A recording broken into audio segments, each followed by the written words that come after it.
Testing 1, 2. Well, looks like at least things acting up. That's always good to see. Let me go around and spread the news that I am streaming. Because people like to know if I'm streaming or not. Haha. Let's see. Where else am I gonna post it? I'll post it here. Alan_Sempar sent the fluffy blue protogens on the final case.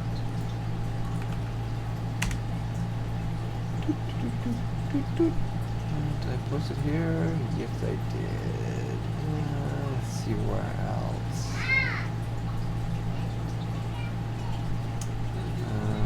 Let's see here. Wait. I hope no one's here yet. Doesn't look like it. Yeah, one more.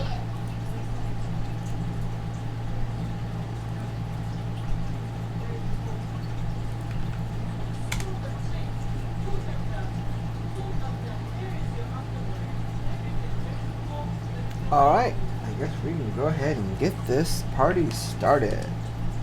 Hopefully, right?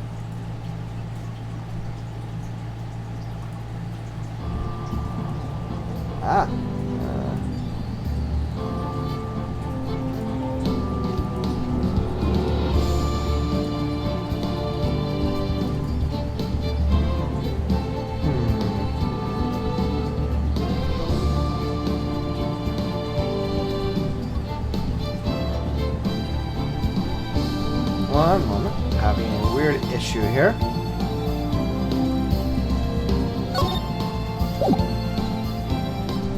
This is weird.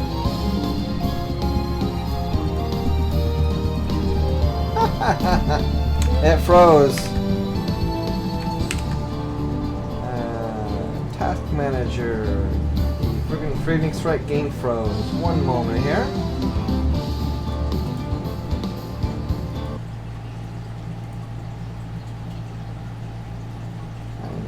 Not great getting this started now, am I, huh, people? There we go. That should get it started.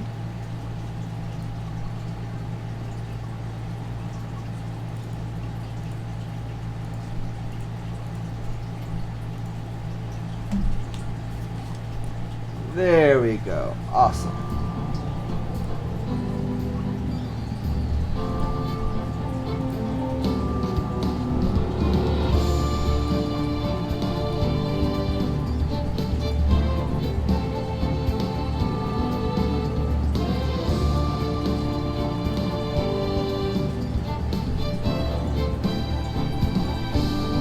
All right.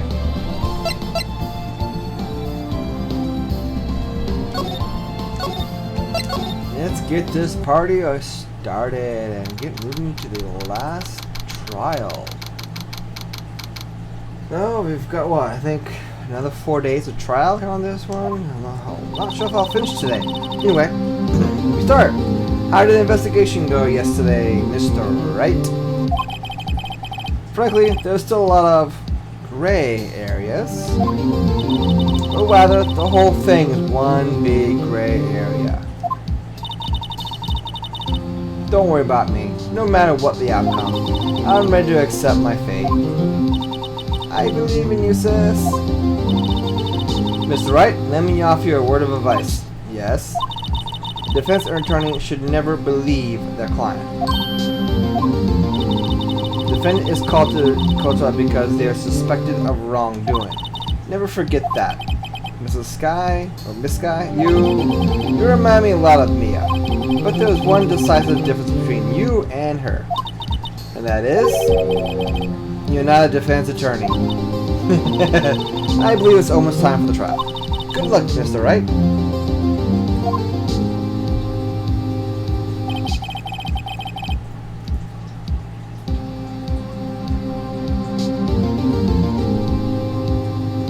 Oh, alright.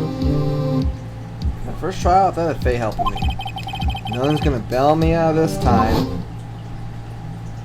And of course, there'll be that. I'll be alone in there. So, I have to discover the truth all by myself. You're doomed, right? Let's do it, Mr. Wright. I'll be with you the whole way.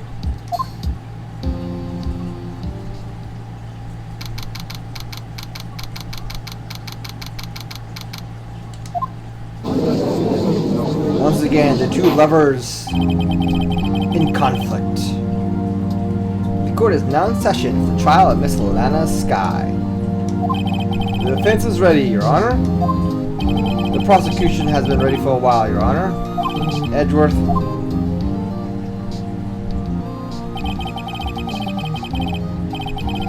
It's been 2 months, but I haven't been in a courtroom since his trial.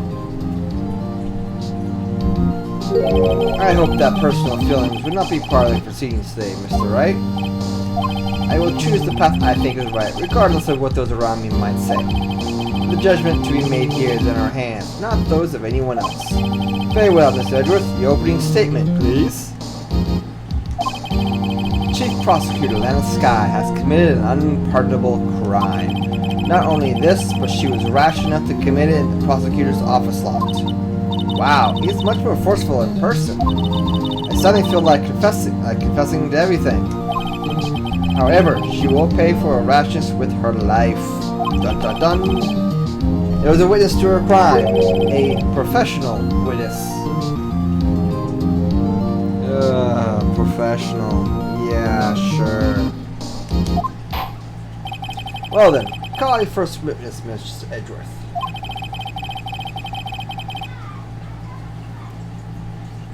The prosecution calls its first witness, Miss Angel Starr, to the stand. The Cough-Up Queen. I swear the Cough-Up Queen sounds like a adult movie name. Star name, yeah. Haven't I seen you somewhere? You ordered the caviar lunch, right? Ho ho, caviar. I've never eaten caviar before. The judge is really wolfing it down. And for you, I have Fiesta Bowl. Thanks. Will the witness state her name and profession? And you, sir. You ordered the fingerprint lunchbox, and once again, someone does not answer poor Edgeworth's question.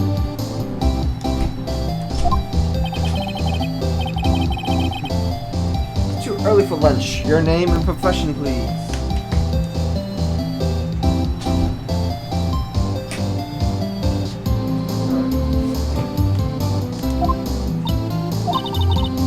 Well, Your Honor, how does it taste? So this is why everyone raves about caviar. It's so tasty, it hurts. Caviar is not supposed to hurt. I've had caviar before. Cheap caviar, but still, it's not supposed to hurt. I've always thought caviar would taste like pickled tapioca. Ew. What the heck does pickled tapioca taste like? You don't want to know? I don't know, and I don't want to know. Name. Profession. No. Me? The name is Angel Starr. Don't go forgetting it. Cough-Up Queen, Angel Starr. Seriously, are you I'm not gonna go there. Never mind. I'll find myself running Lunchland these days. Is that what you wanted me to say, Mr. Edgeworth? Very well, witness. Please describe the incident to us. Prosecution will wait. I'm not finished eating. I love this judge. Yep. Very well, Mr. Edgeworth. As you know, we usually call on the police to provide a description of the crime. Your Honor, as Mr. Edgeworth has said to the court, I am a professional.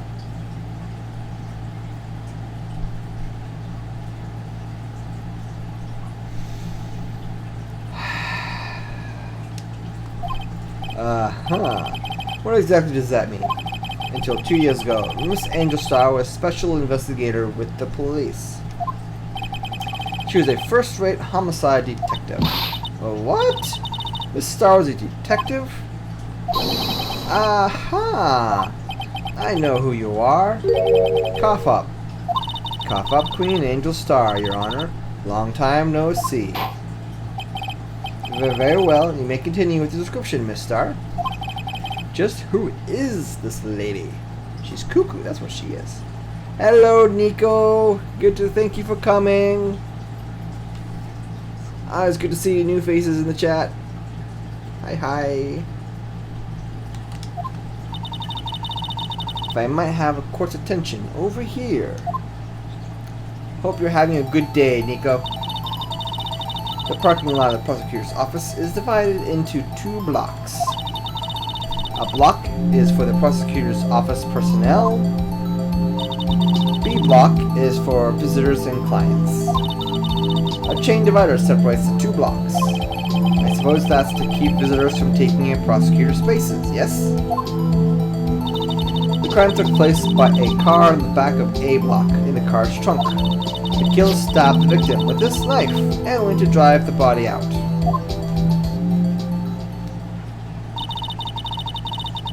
Unfortunately for her, there was a witness, and an arrest was made on the spot. And who was this valiant witness? Why, it was me, Your Honor. Parking lot floor plans out of the court record.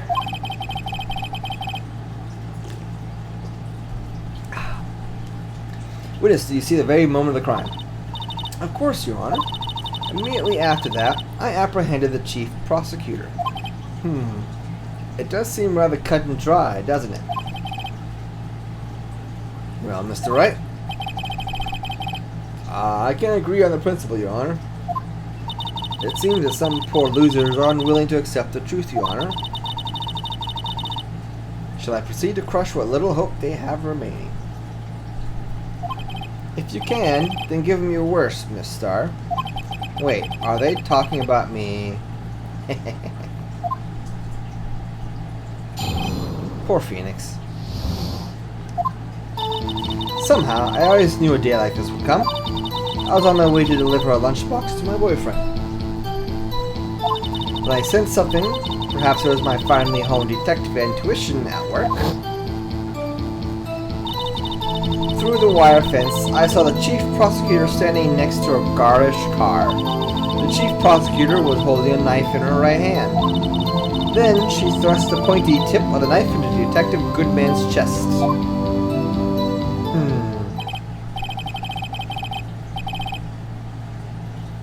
Bringing a lunchbox to your boyfriend? How touching.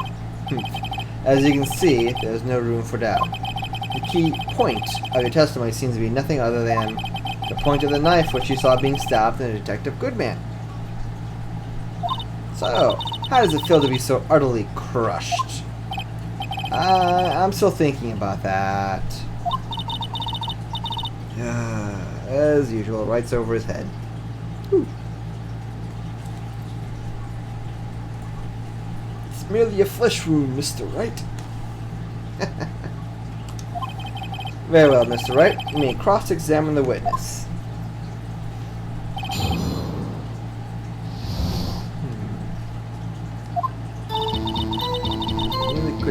I was on my way to deliver a lunchbox to my boyfriend. When I said something, perhaps my finally home detective intuition will work. Through the wire fence, I saw the prosecutor standing next to a garish car. By garish car, you mean Mr. Edgeworth's car? Yes. I knew this wouldn't get anything, but I had to say that.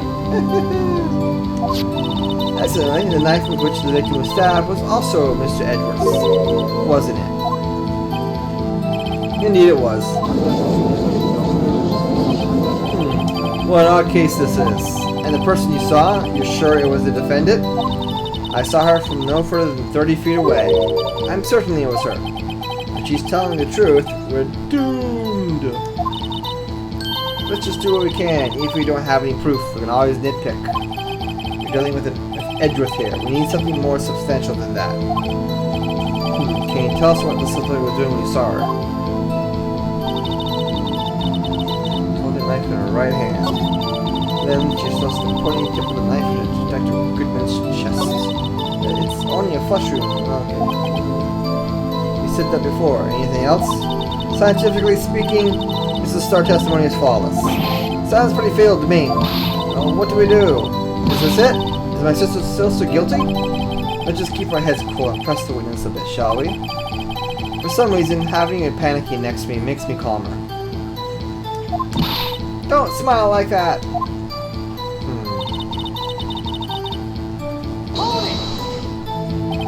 How did you know? I respect the prosecutor's basic abhorrence of crime, yet their methods are ugly and twisted. Twisted methods will always lead to tragedy. The lunch lady's uninformed opinion is duly noted. Given that they are used to erasing inconvenient evidence at the whim, she does not like prosecutors. Coming after a detective that knew too much is merely an extension of that. Miss Starr, do you have something personal against prosecutors? I felt I had found my dream job when I became an investigator. And if I hadn't been laid off by those prosecutors over there, I'd still be one. Laid off? She was fired. To me, prosecutors are nothing more than worms. That said, I am a pro. As you know, my testimony is unbiased and flawless. Very well, you may continue, Miss Starr. I was on my way to deliver a lunchbox to my boyfriend. This boyfriend, he's the detective. Not that boyfriend, the security guard. That boyfriend? She gets around apparently, doesn't she? Yes, this boyfriend, that boyfriend, and the other boyfriend. Yikes. Get a joint. Yeah, she's a gold digger. I bet you any money. The yet another boyfriend position is still open for applicants. I'll stick with the lunches, thanks.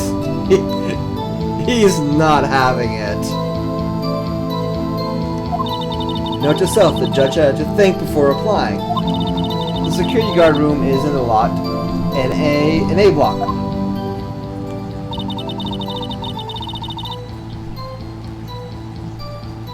It's up on the second level, so you can see everything from there. That would be the room with the security sign. Accidentally, did you bring your lunch boxes by car? Since I'm a visitor now, I parked in B block. So she was in B block when she witnessed the crime. Wait a minute, did she say she apprehended them? When I sensed something, perhaps it was my finding home detective intuition. Through the wire fence, I saw the chief prosecutor standing next to her garage car.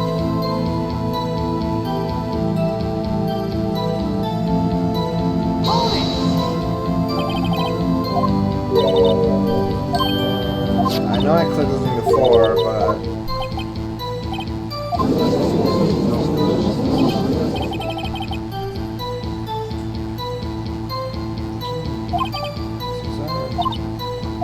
"30 feet away." Okay. She said.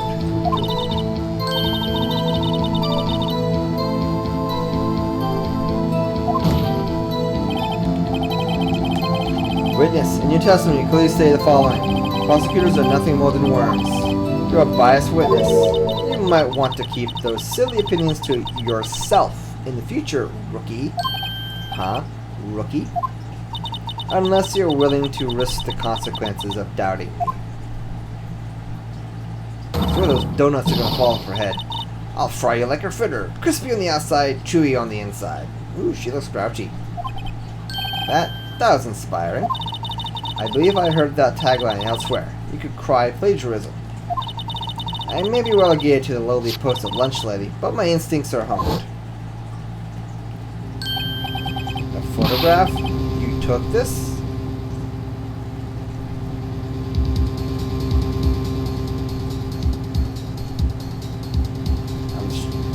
She said right hand, so that's the hand on the trunk. The moment I witnessed the crime, my reflexes took over and snapped. I took a picture. In fact, one of my lunchboxes is rigged with a camera. Why? I suppose that's more exciting than just hanging around your neck. Witness, why am I only seeing the photograph just now? Do you think I showed it to you, a prosecutor? Think again. My boyfriend works in the photography division of criminal affairs. Well, this is most certainly the defendant. Uh-oh, that's unmistakably Lana Sky. So what was the defendant doing at the time? chief prosecutor was holding a knife in her right hand. Then she thrust the pointing tips of the knife into his chest.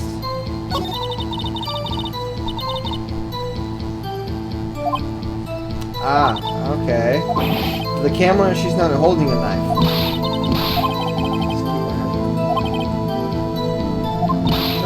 Okay, so let me go through the testimony again here. The lunchbox and the boyfriend.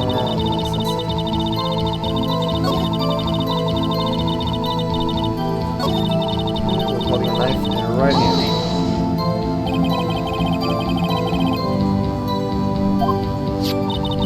Well, I'd say the blade was about 4 inches long.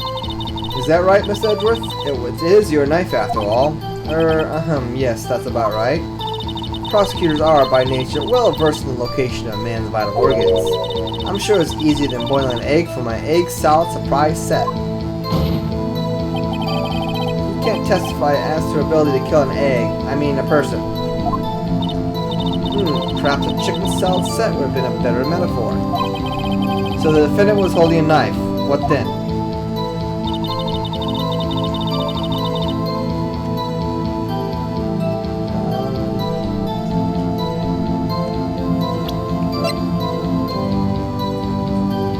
She's not holding a knife. Objection!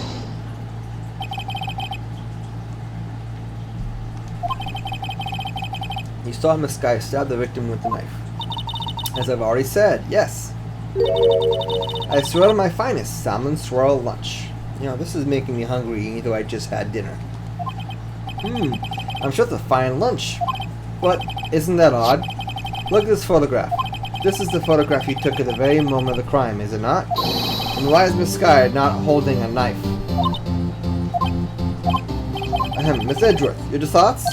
Objection. I don't think he's really into it. Where's the large objection screen? That had to be the weakest objection ever, Edgeworth. Yet it was still stronger than your ever feeble mind, Mr. Wright. What do you mean, Mr. Edgeworth? This photograph was not taken a moment before the stabbing. This was taken a moment after the stabbing.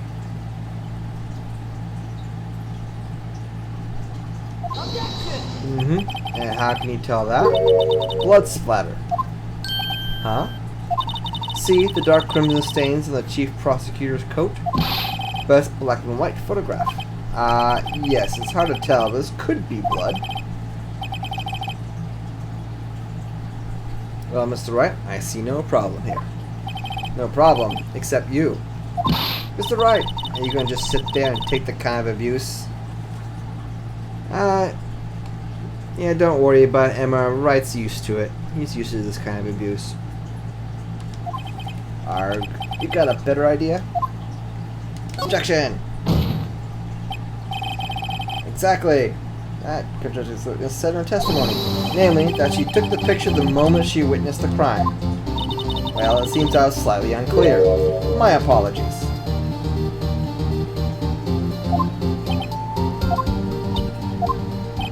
That's it. If you run out of lunch, you order seconds. Problem solved. If you don't like it, try ordering the jumbo-sized lunch from the get-go. Good advice. I'm not sure I understand it, but good advice. I didn't have time to stop her. Prosecutor Sky was cold, calculated like a robot. She killed without pain or remorse. It was premeditated murder. Objection! Premeditated? How do you know? Look at the chief prosecutor's hands in that photograph.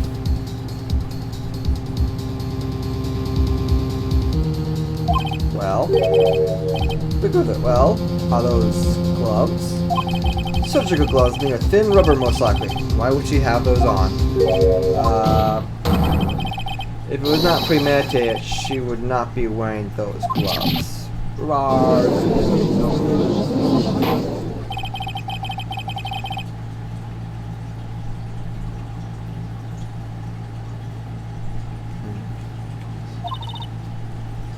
Serious offense. Witness, add this to your testimony.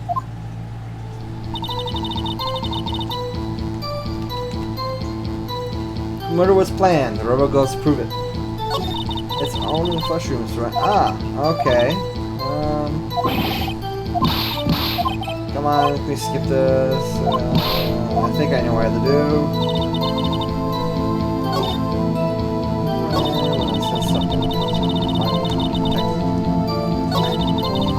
Through the wire fence, I saw the chief prosecutor standing next to a garish car.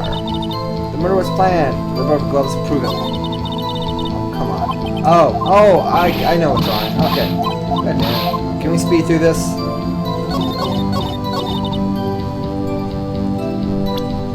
How could she premeditate? She didn't know about the knife. It's usually in his toolbox. Objection! Witness, do you know what this is?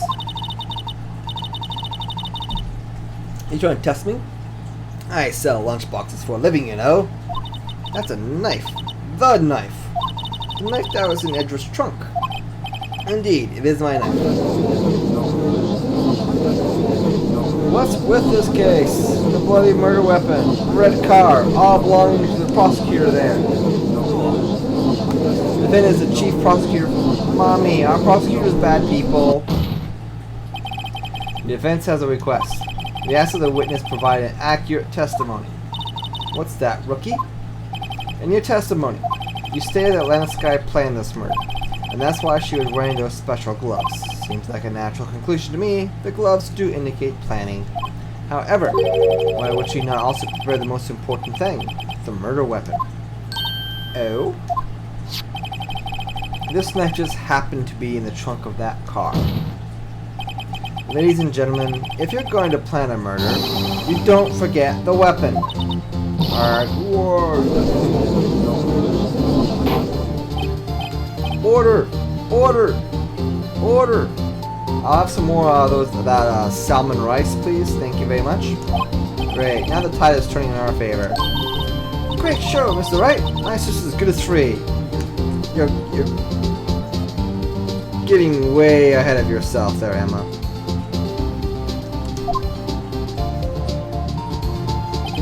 Right. I believe the next lunch you'll be eating is humble pie. What? I hope you weren't deluding yourself into thinking that the tide has turned. Not over such a trifling detail, but this shoots a hole in the whole premeditated theory. Bah, the prosecution could care less if it was premeditated or not. The only one who seems to care is that lunch lady over there. The defendant, Lana Sky, murdered a detective with a knife. That is the only thing the prosecution needs to prove.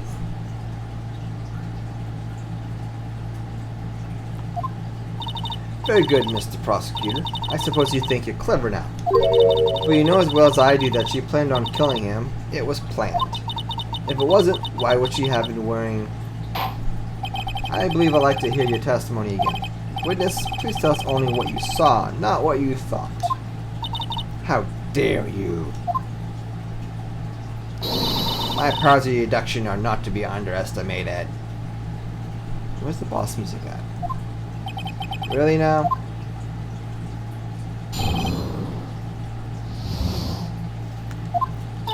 Lana Sky intended to murder Detective Goodman. That's why she called the victim all the way to the prosecutor's office. I'm sure the chief prosecutor had a grudge against the victim. Nothing else could drive that human machine to plunge a knife in again and again.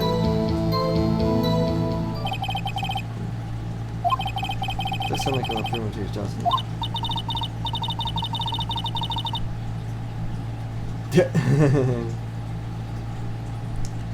In any case, the defense may now cross-examine. Oh, she sees something here.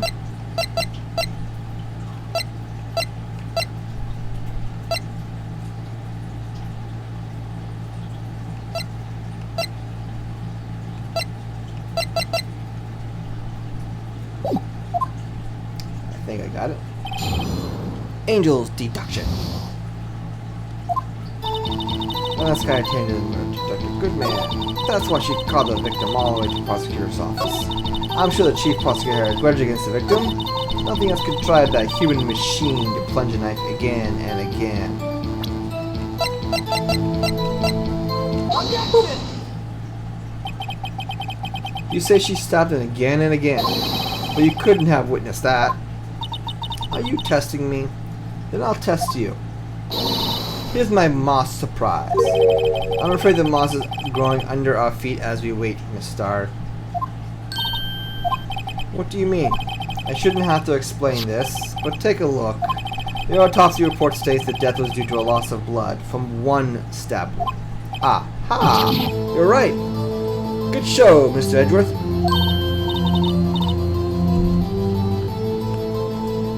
What a hunk. He's my hero, really. What about my objection? No one noticed? Well, witness. You got the crime scene set, right? Oh, thanks. I always believed that no one would ever mistake ketchup for blood. But now I realize that such mistakes are possible. So, you're saying you mistook something for blood? When she lifted a knife, I thought I saw blood on her breast. Spluttered blood from her victim. That's why I thought she must have stabbed him at least twice.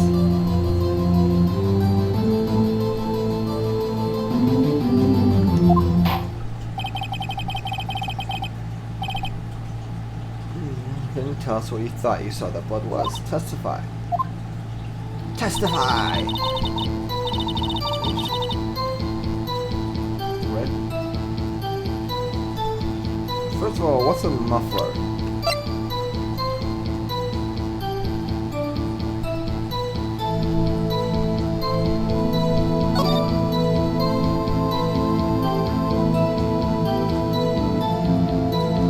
Is that a jacket?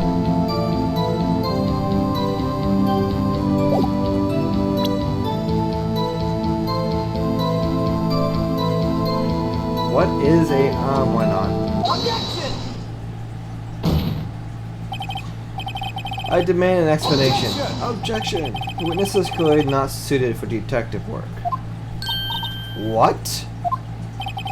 The suspect was not wearing a scarf or muffler of any kind when she stabbed the victim.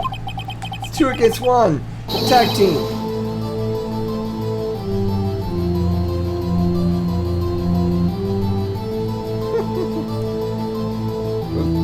Double teaming her. Oh yeah. Huh? But that can't be. Only a professional lunch lady could be so utterly clueless. Congratulations, perhaps you finally find your true calling in life. Harsh words, but good. In the end, Mr. Edgeworth prevails. What was my objection? Chopped liver? But it was there. A scarf. No, not that. But something red. Really? Well now, where were we? The witness has given us an entertaining interlude, but back to business.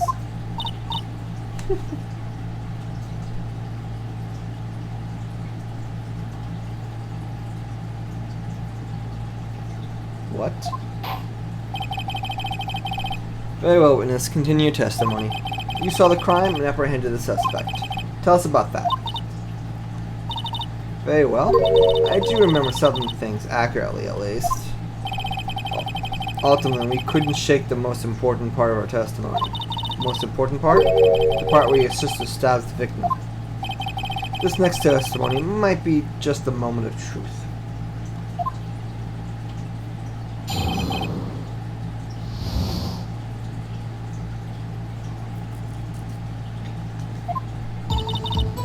After the murder, the suspect kept the run behind a partition off to her side. I quickly caught her, explaining her rights to her, and arrested her on the spot. And yes, when I arrested her, she mentioned the muffler. That's what had me so confused in my earlier testimony. The chief prosecutor made an escape, but against Angel Star, resistance is futile. You're quite determined about the scarf, aren't you? I strike like a snake and bite like a cobra. That's me, Angel Star. That wasn't a very metaphor. First of all, a cobra is a kind of snake. Don't bother me with details unless you want to get bitten. No thanks. Not into that. Note to self, Mr. Wright is weak against poisonous snake bites. The chief prosecutor tried to resist, but her efforts were in vain. She knocked my hands aside, kicked over an oil drum. An oil drum? Hard to imagine. Oh, she's beautiful but deadly. A predator, this one. A leopard woman. Rawr. Very well, Mr. Wright. Your cross-examination, if you will. There's something not right here.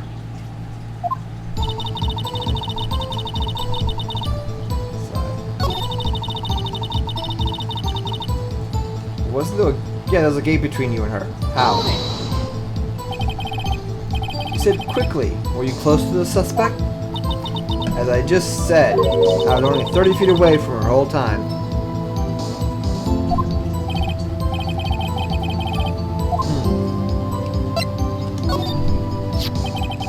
I don't see this on the floor plan. It's just to be safe. Yep, there's a gate there. It is here. She's a visitor. She's parked in part B block. So you witnessed the burner from here. That would make it about 30 feet from the car, yes. Is that correct, Miss Starr? Yeah, yes, that's right. But there's a chain link fence in front of you. I went over it, of course. Amazing, the Cough Queen Lunch Lady Athlete. Indeed.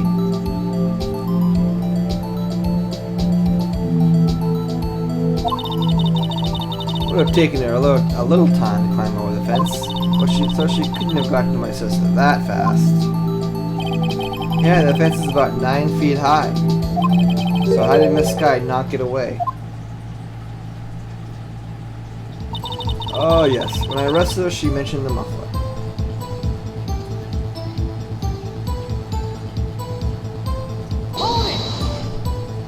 She mentioned the muffler? What exactly did she say? If I remember exactly, I would have told you in my testimony. Cheeky!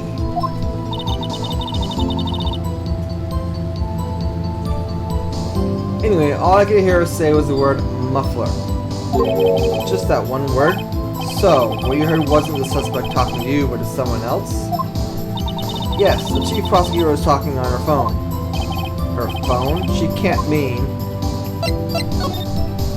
By phone, do you mean the cell phone discovered at the crime scene?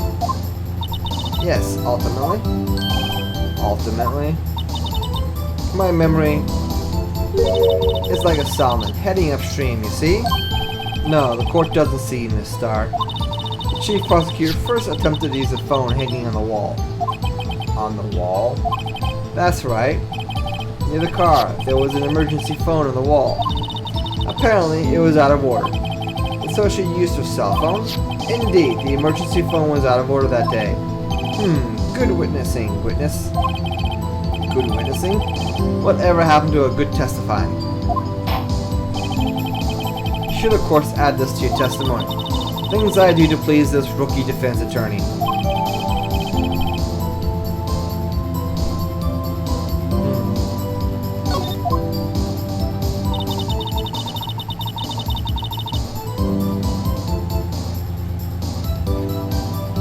So at all, how she tried the phone on the wall but had to use her cell instead.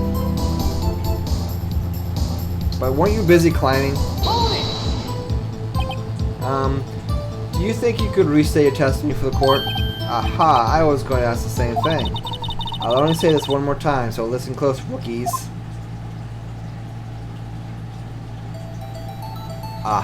Yeah. Chief prosecutor stopped the victim, ran behind the partition. Then she picked up the emergency phone on the wall, but it was out of order. She pulled out her own cell phone out of her pocket. And during that time, you climbed over the chain link fence. Lamb boldly grabbed her arm. The chief prosecutor hung up her phone. And you saw her doing this. What is it, Mr. Wright? Chief prosecutor made an escape, but against Angel Star resistance is futile.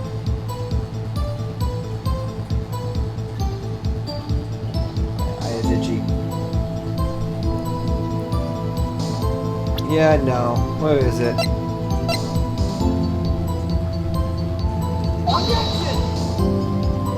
Your Honor, what do you think about the witness's statement? I'm not sure I follow. This clearly or contradicts the I thought. Oh.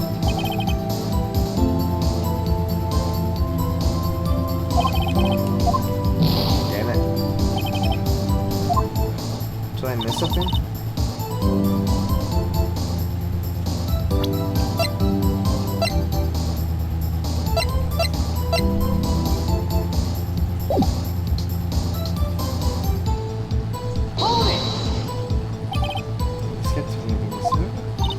brushed aside my hand and ran. It was a terrible sight to see, like a dollop of lard on a pâté of foie gras. What? Huh? She even kicked over an oil drum at me. An oil drum? There was an oil drum lying on the side of the scene of the crime. But it's strange. What's that? If she wanted to escape, why didn't she run the other way? The other... parking lot entrance. That's right. It doesn't make any sense that she would run from behind the partition of the oil to the oil drums. Excellent. More mysteries.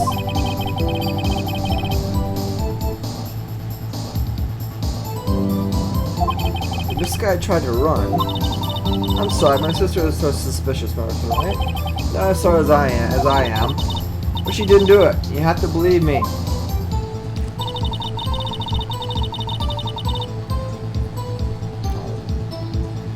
After the murder, the suspect had the room behind a partition to her side. Greg Cutter explained her rights to her and arrested her on the spot. Ah yes, when I arrested her, she mentioned the muffler. I saw it all, how she tried the phone on the wall, but had to use her cell instead.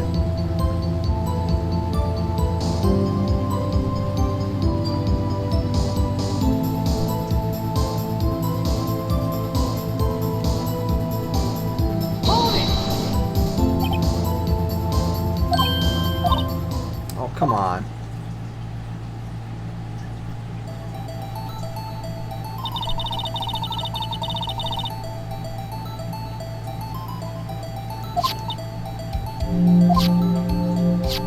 This already, come on.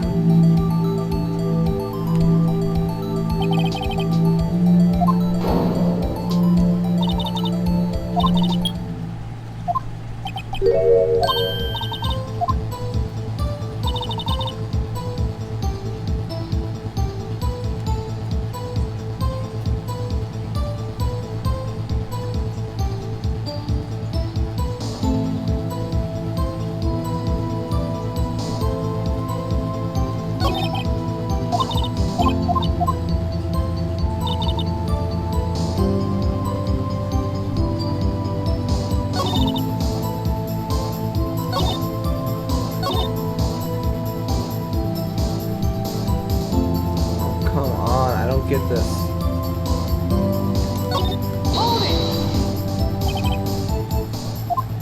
She pushes some Nope.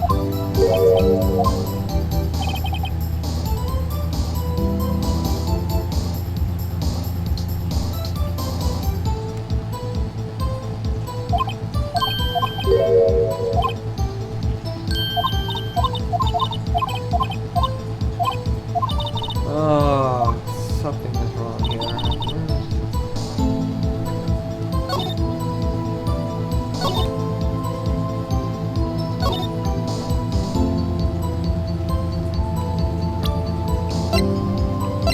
It's gotta be this, right?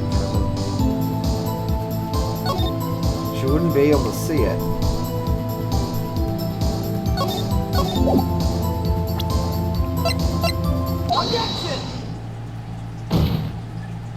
Star, I have to conclude that you have a personal grudge against Miss Lena Lamb. Finally, goes through. The witness is a former detective. Her testimony is unmarred by personal bias. Well, who would have thought you would be my knight in shining armor, prosecutor? You, who, together with the chief prosecutor, kicked me out 2 years ago.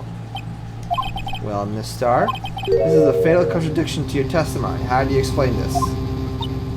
I don't know what you're talking about. Mess with me, and I'll make you cough it all up.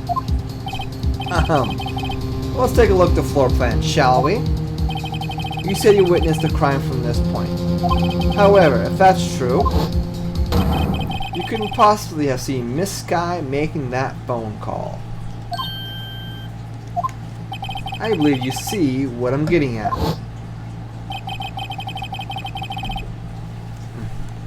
The emergency phone was on the back of this partition. If indeed you're on B-block, you couldn't have seen it. What? Say what?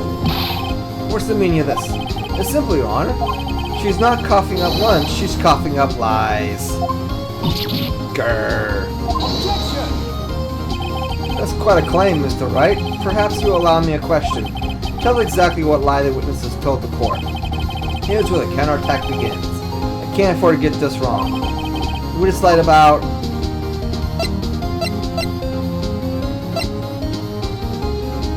No, I think she's telling the truth of what she saw.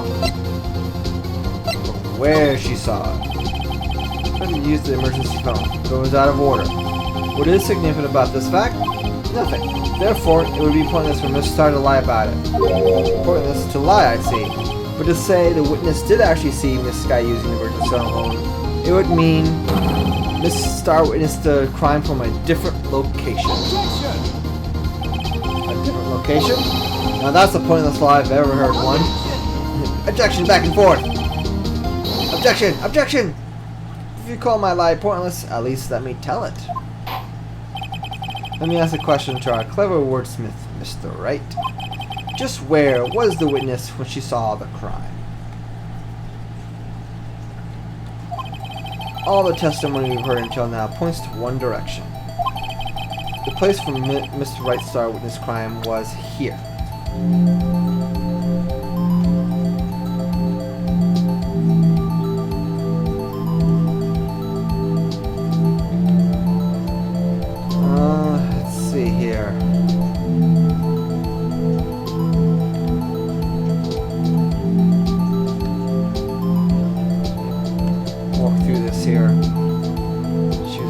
Selling lunches, visiting a boyfriend. Could she have already been to a boyfriend? But where was she taking the picture at though? The picture sure looks like he was taken from this angle. But she saw it over here. I'm gonna go to security to see if this works. This is the only place where she could have been. The security guard room? Indeed, the security room is in the underground parking lot. It is well positioned.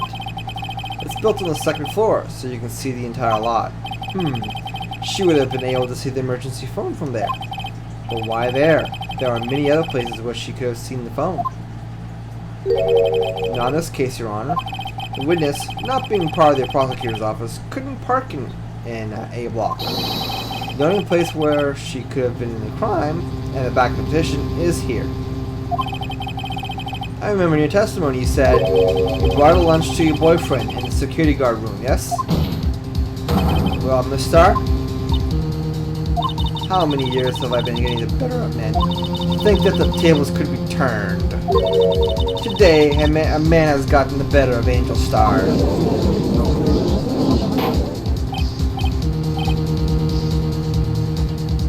Order, order, witness. What have you done? You used to be a detective. You should know better.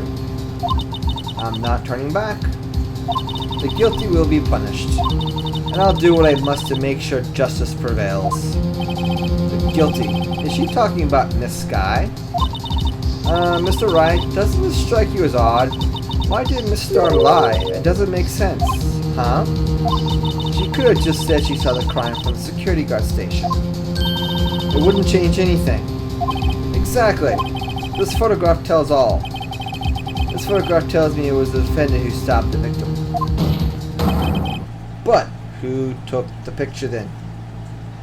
That truth still stands. It still stands. I disagree, Mr. Edgeworth. Oh, what? If a witness is found to be lying, they're guilty of perjury. She knows this. She wouldn't risk that without a good reason. So tell us what her reason was, Mr. Wright.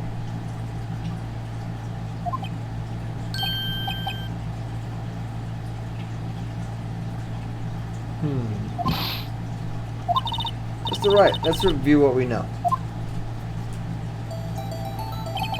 Miss Starr witnessed the crime from the security guard station. She lied and said she saw from B block. It must be a vital difference, but what? What could change?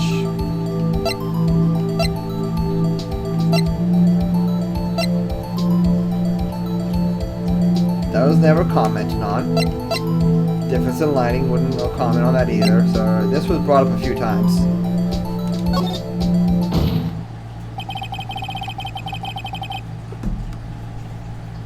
It changes the distance between her and the scene of the crime. Objection! My condolences, Mr. Wright, but one look at the floor plans is quite clear. The distance between the scene of the crime and the guard station is 30 feet. I don't see how that would change. What she could see. What she saw is not in question here. What matters is the time it would take her to reach the scene of the crime. Miss Starr, you witnessed the crime from the security guard station. Now, how long did it take you to go from there to the scene of the crime where you arrested Miss Scott? Well, witness. You... Yes? You ordered the squid wheels, right? Those look like rubber bands. That doesn't look healthy. The cold meal lunches are gone low to inedible. I was bringing a PB&J lunch for fresh boysenberry jam to my boyfriend. Boysenberry for the boyfriend. Boysenberry. He wasn't in the station, so I waited. I witnessed the crime from the glass-walled station. Then you couldn't see it. And before I knew what I was doing, I found myself running towards the scene. But the door was locked. I couldn't open it.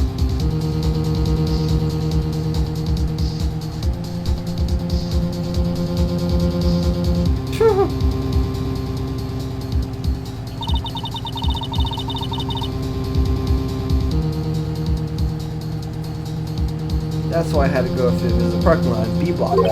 That's quite a detour. It probably took me at least 5 minutes to get to the scene of the crime. For 5 minutes?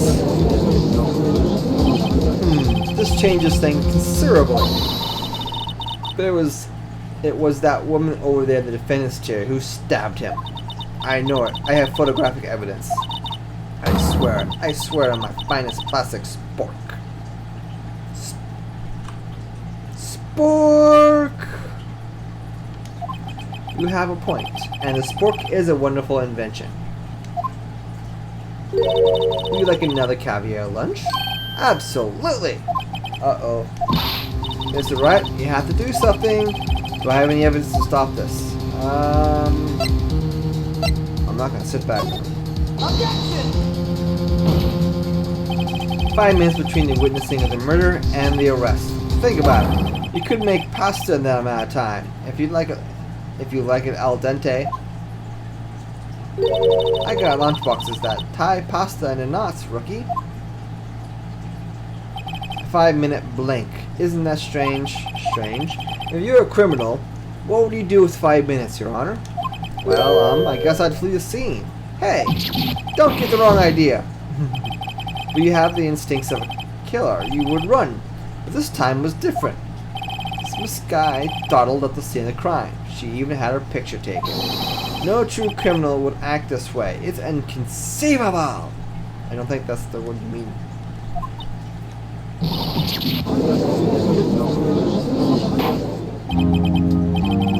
Well then, it seems we come to the end of this testimony. The witness has a grudge against the defendant and a blank in her testimony. Mr. Edgeworth, is the next witness ready to go?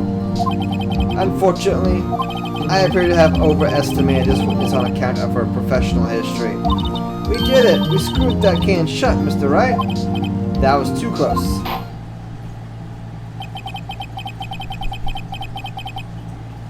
I'm afraid that the cough-up queen has been dethroned. And with that, court is adjourned. Wait.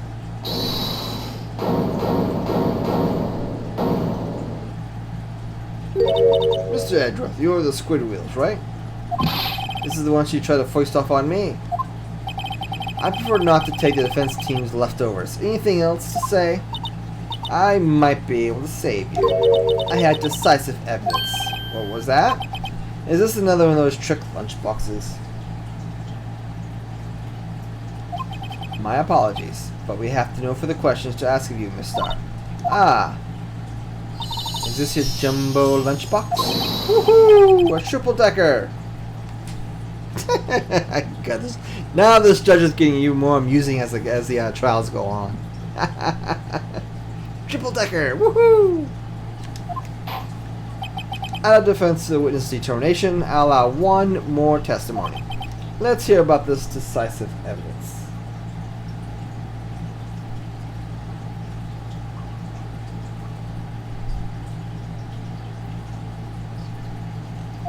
Like the Lunchland motto says, you won't be disappointed. What you gonna pull out of a lunchbox this time?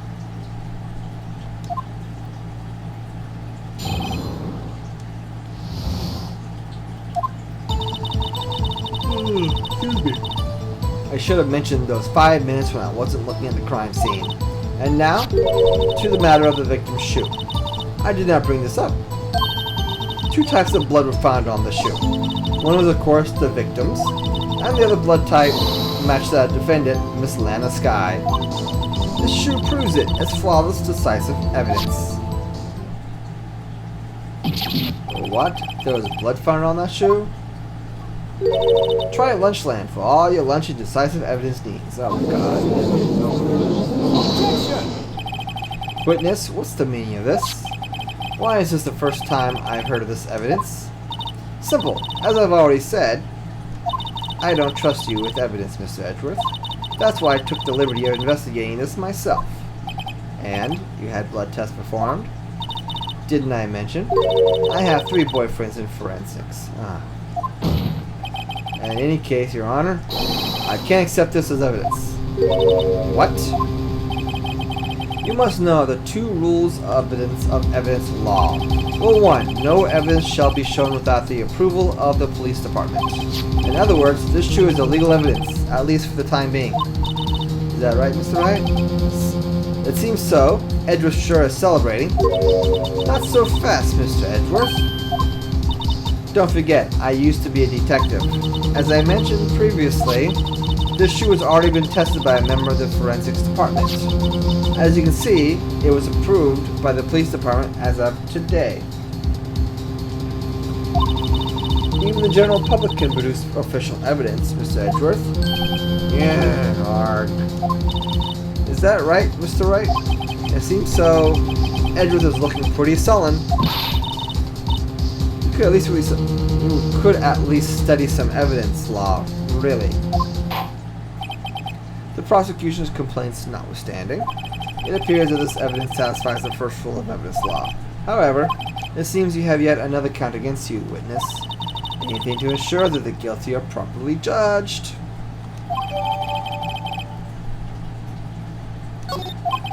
Very well. Mr. Wright, you may cross-examine the witness.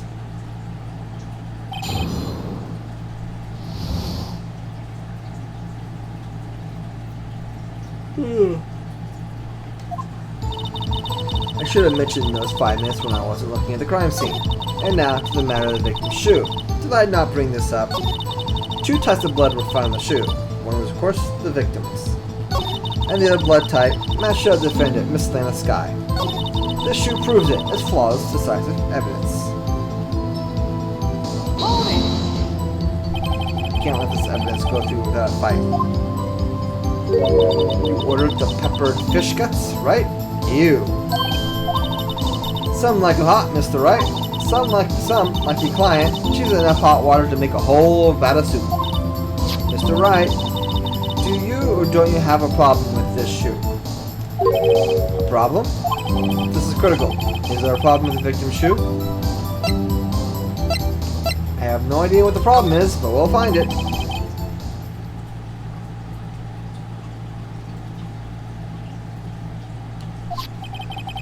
I say there's someone critical problem. Clear contradiction. That gleam in your eye. You're still a young rookie. I give you a pepper fish gut now. But you couldn't take the heat, could you? Let's hear what Mr. Wright has to say. What is contradictory about the victim's shoe? Show us the problem with the evidence.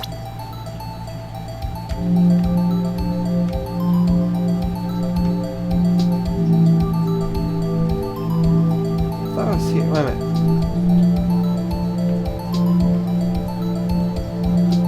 Blood on the foot. Take that! wonder if you noticed there's blood on the bottom of the shoe.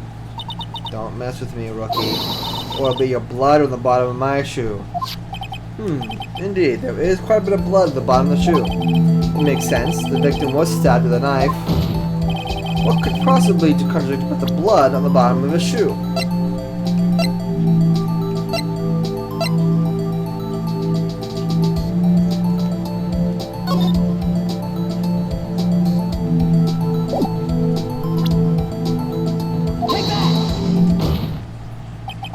Problem lies in the footprint. The footprint?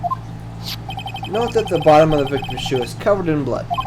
Then, isn't this strange? Why weren't there any bloody footprints found by the scene of the crime? Aha! As you can see, there were no traces of any such footprints at the scene of the crime. That contradicts your claim about the shoe. This picture only shows part of the floor, so there could have been bloody footprints. Then where are they, Mr. Edwards? Because we checked the scene and found nothing of the sort.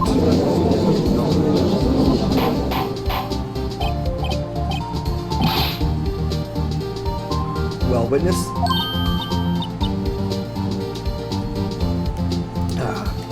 Thirsty. Thirsty, Proto! What? Huh? Great going, Mr. Wright, but it's true that the lack of footprint is a contradiction. But then we have to ask, why wasn't there a footprint? Oh, that's true. There has to be a reason why there isn't a footprint. Think, Mr. Wright, think.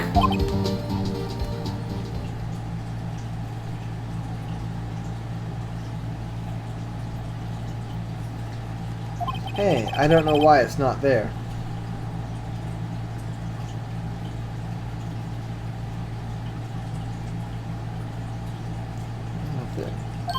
I'm just good at finding contradictions. What? Oh boy, what is it now? I see. Now I get it. Get what? Our witness is more devious than I gave her credit for. We were hoodwinked to the very end. But she slipped. There was one vital hint to the truth in her testimony. What are you talking about? Think back to when she told us about apprehending the suspect. The chief prosecutor tried to resist, but her efforts were in vain. She knocked my hands aside, kicked over an oil drum. Oh, she's beautiful but deadly. A predator, this one. A leopard woman. Rawr.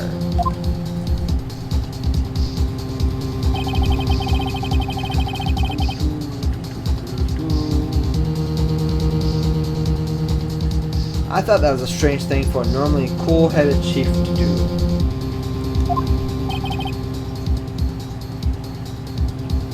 No kidding. Now, witness, allow me to ask a very simple question. This oil drum, was it empty? Oh, that, I'm not sure I like your attitude, Mr. Edwards, though apparently you're not the slowest conveyor belt in the lunchbox factory. Witness, well, what was the oil drum empty? The oil drum kicked over by the chief prosecutor was brimming with water. Water? What does that mean? Still don't get it, Mr. Wright? Do you want to know the reason she knocked it over? The real reason? Aha! You don't mean... Yes, the suspect knocked over the oil drum for one reason and one reason alone. To erase the bloodstains that would have become evidence against her.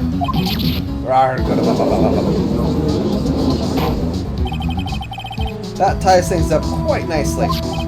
The bloodstains left on the victim's shoes tie her quite clearly to the murder. Then, after the deed is done, she knocked over the oil drum to erase the tall tale signs. Why? That's the prosecutor's specialty. Erasing evidence. That reminds me. This guy's right hand was hurt. She didn't say she cut it herself when she stabbed him.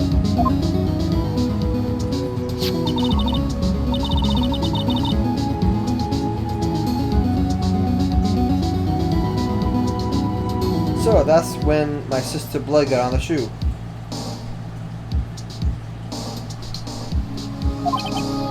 Well, I see no reason to prolong this trial. Mr. Wright, do something, please. What can I do? Your sister has confessed to the crime, and she tried to conceal it. But... enough. There is no need for further debate. The verdict, Your Honor. Very well. But Angel Star was the one on the prosecution's side. She could have been lying about the water. This court finds the defendant, Miss Lana Sky.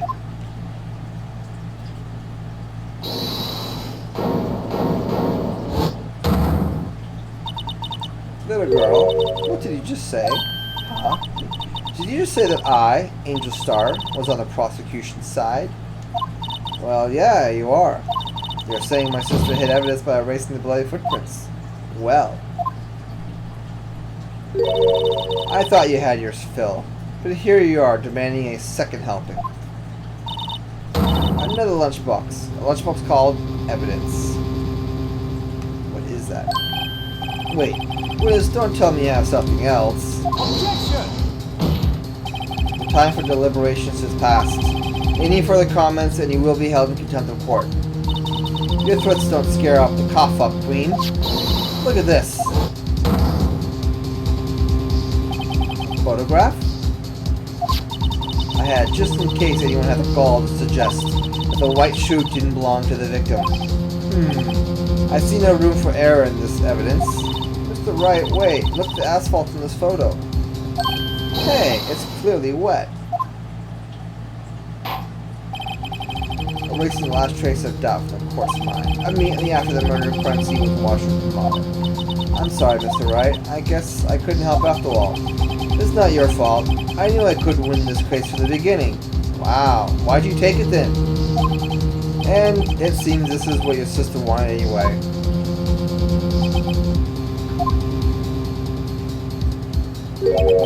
I'm sorry, Mia. Right, wet or not, don't be so quick to throw in the towel.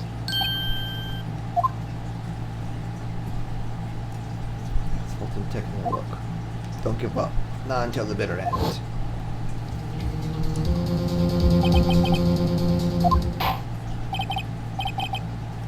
For good. Objection! Your Honor, wait. What is it with you people? I can't hand down my verdicts in peace anymore. Whatever it is, can it wait? No, it cannot. Then it'll be too late. Look at this photograph, the last one submitted. This trial isn't over until we give each piece of evidence proper consideration. So, right? Are you saying there's a problem with this latest piece of evidence? Yeah, I'll think later. Yeah, there's a problem. Right or wrong, I've got to go ahead with this. I suppose since we've come this far, we should give every claim a fair shake. Very well, Mr. Wright. Show the court the problem with this photo. Muffler. Muffler. Take that! The problem in this photograph is here. What's this? There's something poking out of the car's muffler. Just a moment. Mr. Edgeworth, Your Honor, you just said muffler. However, I see no trace of a muffler or scarf of any kind in this photograph. A muffler is also part of a car or a motorcycle, Your Honor. Just think of it as a part of the exhaust system, a pipe.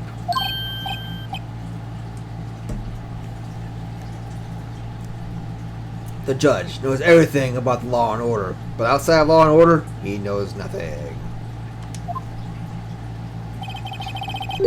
That's that suspicious looking cloth sticking out of the car's muffler. So what if there's something sticking out of the muffler? What does that have to do with this case? Nothing. Absolutely nothing. Objection! Sorry, Miss Starr, but it's not going to be that easy. In fact, you've already told us why this is important to the case. You said as much in your testimony. What? Let's hear what Mr. Wright has on his mind. Tell us why you think this piece of cloth from the muffler is related to this case.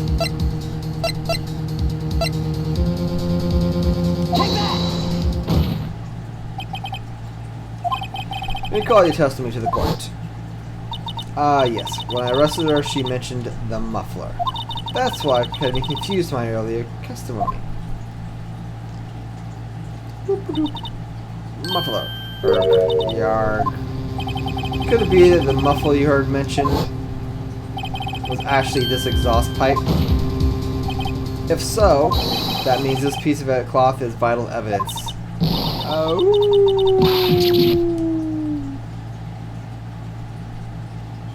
What just happened? Oh. Well, it seems we have suspended proceedings. Suspend? I find myself wondering about that piece of cloth. If we leave any questions unanswered here, we do a disservice to the law. Have the car at the crime scene inspected at once and bring me that cloth. The verdict will await until after we've seen all the evidence. Agreed? I suppose so. Whew, that was close, but we made it at least for now.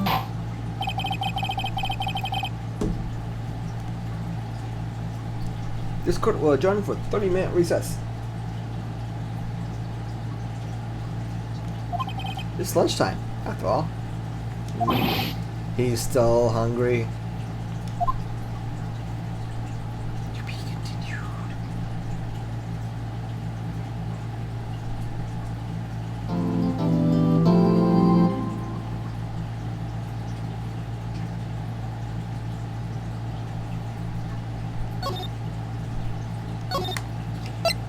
Oh, this is getting interesting day by day, moment by moment.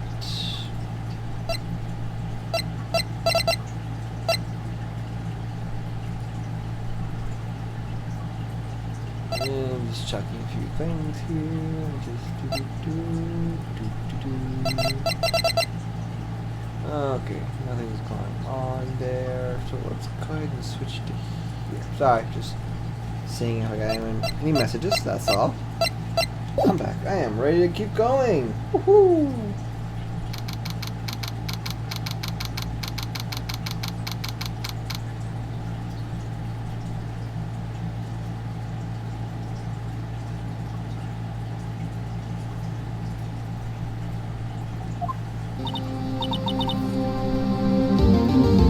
Mr. Wright? Huh? What? Are trials always like this with you? Like you're swimming up to the bottom of the lake about to reach the surface. But no matter how hard you paddle, you never seem to get there. Pretty much. Except today, we're swimming in quicksand. So what happens to your sister anyway? Apparently she got called off to the judge's chambers. Probably something to do with that piece of cloth. So, this is where we turn this trial around, right? Our only weapon, a tiny, insignificant piece of cloth. I'm the one who started to feel tiny and insignificant, to tell the truth. Hola, partner. Oh no. They say you show a red cloth to a bull, it'll fire up his temper. That's what they told me when I was a youngin' at least. Officer Marshall. Thought I'd come back and take a look to see how the trial's going. Looks like I'm late. They've got the home wrench locked down tighter than a fort in enemy's territory. That's hard to slip out, huh? That's going on well anyway. All the police I've seen these last 2 days have really been on edge. Don't you got enough on your plate without worrying about other people's compadre?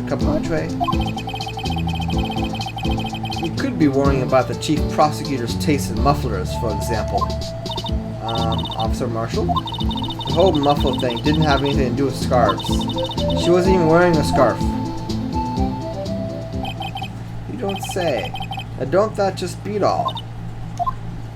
I've seen the red breeze blow at her center neck many a time. I saw it that day too. I saw it that she was wearing a red muffler. What? At the award ceremony that afternoon, Edward's seen it too, I'd reckon. What does that mean? In the photograph, taken at the crime scene, she wasn't wearing a scarf. So, Miss Starr wasn't mistaken. Well, it's about time. Remember, partner, sometimes you gotta grab the bull by the horns. And sometimes you just gotta let that bull go where it will. Time will tell.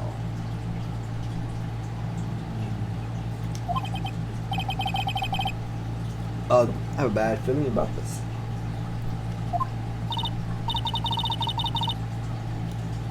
So, What are we swimming in now, Mr. Wright? If it's steak sauce, I can hook you up with some fine ribs. Ooh wee. I'm getting so hungry. I already had dinner. Chat's quiet tonight.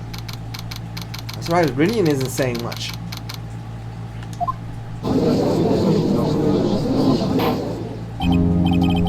I like to resume? What's up? The judge keeps looking over at the prosecution. Yeah, he does not look happy. Is there something wrong, Mr. Edgeworth? Your face is blue, your lips are purple, you're sweating bullets. That furrowed brow, those grimy teeth, those watery eyes. What's more, your eyes are unfocused. You're doubled over. Your back is bent. It can't be. This can't happen. I wonder what happened to Mr. Edgeworth. Well then, I believe it's time we continue on with this trial. During our recess, I had requested that the prosecution conduct an investigation. This is unacceptable. It seems our prosecutor is quite beside himself. Excuse me. Knock knock. Who's there? Hey! What's with this guy? A strange, stuffy aura seems to be filling the courtroom. Hey, the temperature rose 5.7 degrees when that man came in. Who on earth is he? Hello, Radian. You said something. Yay. It's you. You gonna say anything? Oh, hey. Sorry, I'm late, Aji. The road were packed. It's just me. Long time no see, huh, Aji? How you been? Swim much these days? Hello. No, I've been busy. Busy, smizzy, Aji, my boy. Aji, as in Judgy. Oh, God. You have to make time to relax. Yes, indeed. Aji seems to be his nickname for the judge.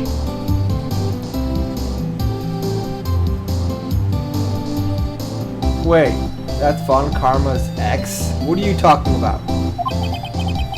I'm afraid you're right. Very afraid. Sorry, but who are you? So you're Righto, the attorney. I've heard good things about you, son. Thanks. So sorry about a little Worthy giving you all that trouble. Worthy.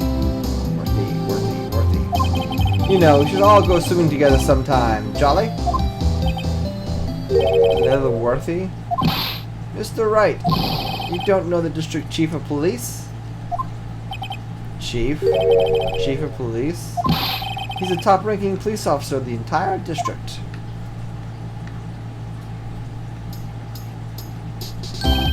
Name's Gant. Damon Gant. Pleased to meet you, everyone. So, what do we owe this honor today? It's been over 2 years since you last came to this courtroom, hasn't it? Well, it's Worthy here. Looks like the poor fellow. I just thought I'd help out by bringing this. Hey, that's my sister's muffler. So Miss Star wasn't just seeing things. When the crime scene occurred, Miss Sky really was wearing that muffler. But to think that was stuffed into that exhaust pipe. On little Worthy's car, no less.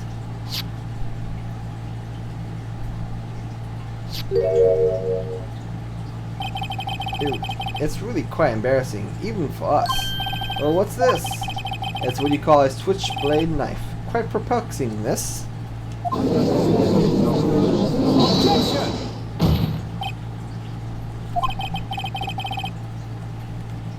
What kind of outfit are you running? Mr. Edgeworth, how could they miss such a vital piece of evidence? If the investigators are this lax, how do you expect us to do our job? And now, wait a minute, Worthy. I have no desire to hear your excuses. I'm telling you to wait. Or didn't you hear me? Have a look at this document where it says person in charge of investigation. There's no mistaking that signature, is there? Miles Edgeworth. That's not fair. On the day of the crime, I had You're head in the clouds because you got that award. I know how you feel. But you're the person in charge. I'll expect a written apology. What? Are you serious? Don't be too upset. We'll find a way to clean up this mess that you made. This is the first time I've seen Mr. Edgeworth at a loss for words. This kind of major blunder is unlike you, Mr. Edgeworth. The court accepts this new evidence, but I'd like to ask the defense a favor first. Yes? Just to be sure. I'd like to take a look at the blade of this knife. Blade, Your Honor? Well, I don't see why not. Can you open it up for me, I wonder? Yes, well... I think all you have to do is push the switch and... If I cut my finger, Mr. Wright, I wouldn't be able to pound my gavel anymore. Yeah, but if I cut my finger, I wouldn't be able to point it at people anymore. Objection! Point. Point. You know it's rude to point at people. Very rude.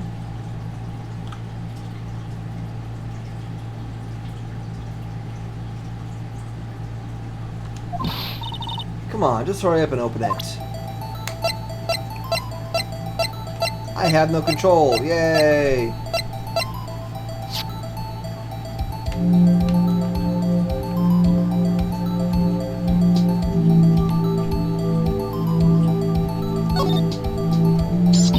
Oh my. Ah, don't scare like me. I'm the one who's scared. Look at this knife blade. The tip is broken off. And this dark red stain. Blood. Switchblade knife added to the court record. This does not excuse the actions of the police department. I would like to hear an explanation from the chief of police himself. I'm terribly sorry, but could I ask you to testify for us?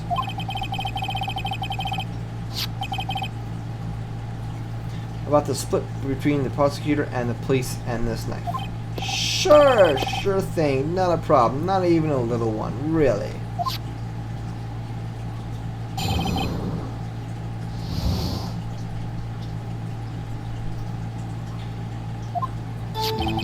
This knife is special, but I can't say how here, unless there's evidence to prove a connection between this knife and Goodman. That was a bad day for the department. We weren't in any shape to do an investigation. The detective was killed at the police department, see? What a mess. The time of the crime? 5:15. Scary coincidence, huh? It's not officially linked to this case here, so I can't talk much about it.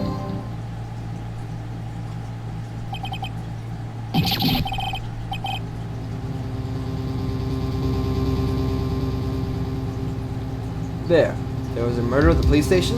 A detective? That's hush-hush information, Aji. I haven't exactly announced it yet.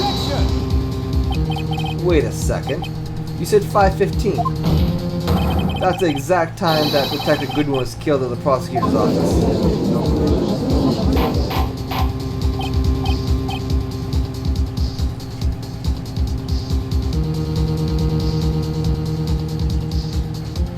Order, order, order. Anyway, we at the department were all flustered, as you might well assume. We're in the middle of a top secret investigation. Don't tell anyone, okay? Yeah, just told everyone. Well, Mr. Wright, 2 detectives killed at the same time in 2 different places. Chances of that are really slim, scientifically speaking, of course. I'd like to exercise my right to cross-examine the witness.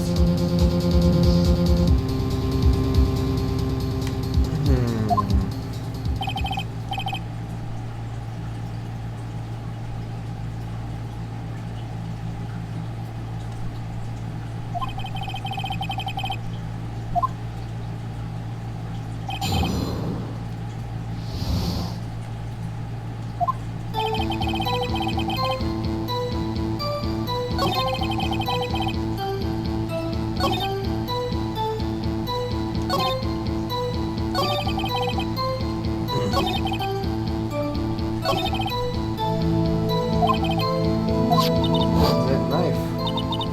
What was it doing there? I better check this knife out.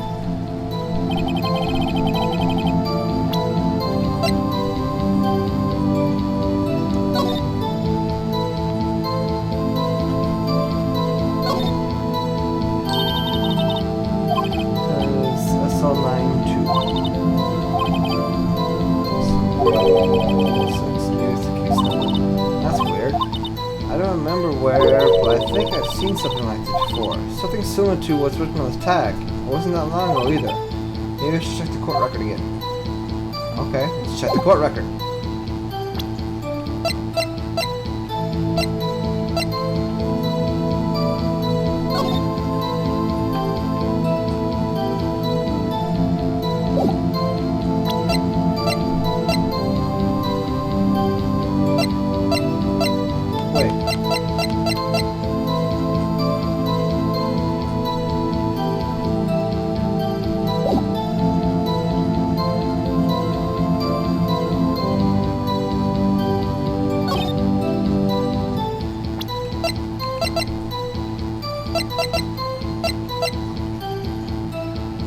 Objection! Aha, at last, an honest-to-goodness objection. This knife. This has to do something with Detective Goodman. What do you mean? Ahaha, an honest-to-goodness, what do you mean from Udgy? This is great. Look at the tag of this knife. It reads SL92. And this is important. Why? Over here we also have a memo that was written on the body of the victim. What's this? 6 minus 7s 12-2. Flip it upside down. It's upside down. Upside down. You put a name in the memo, it makes it look like it's right side up. But turn around and what do you get? SL9. Aha! Whoever wrote this note is holding the paper upside down. SL9. That's the same thing as written on the knife tag.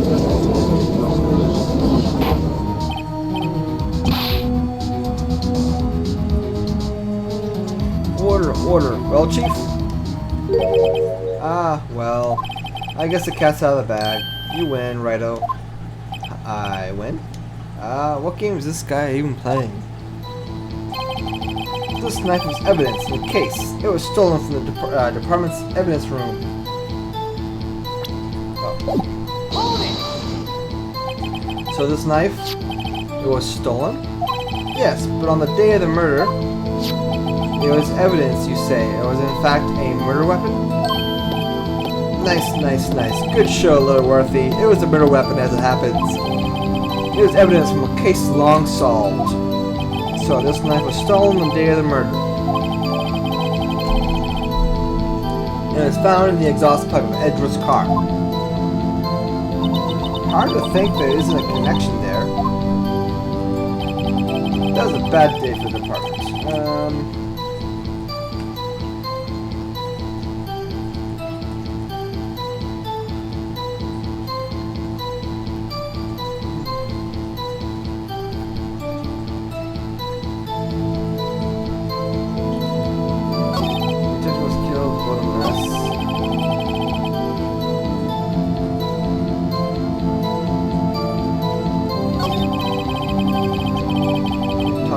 About it. Why not? How can you say there's no connection? How? Because I'm the chief of the police. I can't just say anything I please, righto. You understand? Try to understand, righto. Well, if you can prove there's a connection, more power to you. Maybe there's something that ties the two murders together. I'm trying to get to the bottom of this. Checks were killed, one at the prosecutor's office and then one at the police department. That can't be coincidence. And that knife.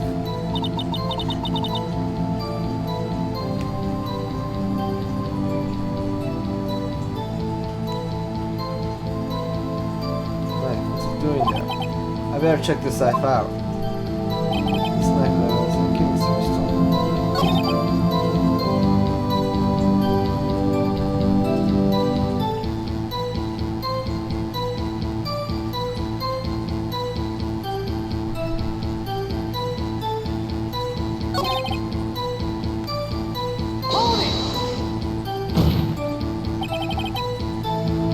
Parking lot. Another detective was killed at the police department. That's a fact. Surprising, isn't it, Udgy? I'm at a loss for words. And the perpetrator? Do you have a suspect? Well, there was a suspect. Just arrested him, in fact. Just arrested. That was quick. But there's still a lot of unanswered questions. Maybe you could help, righto? I suppose I could help if you help me by giving me a date on your case. Oh, good one. This kid's sharp. Okay, here's the deal. I'll tell you one thing and one thing only.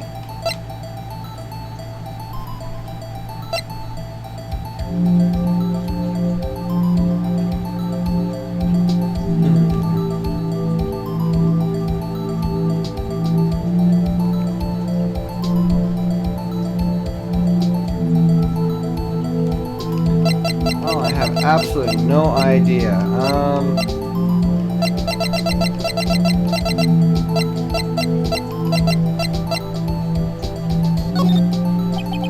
So tell me, where was the victim found?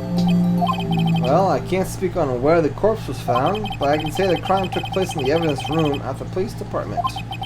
The evidence room? Wait a second, I have heard of that. The evidence room? Didn't he mention that in his testimony just now? This knife was evidence in the case. It was stolen from the department's evidence room. There's a connection between the two cases. You seem happy, Mr. Wright. Happy? We just got handed our ticket to go to town on this case. With the link between the two cases established, we can finally have some leverage. Now we can get the Gant to testify about the details. It's not officially linked to this case here.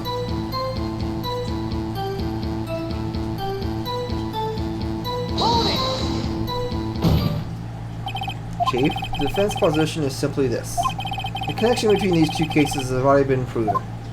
Hit. You don't say. Well, out with it, righto. What's your connection?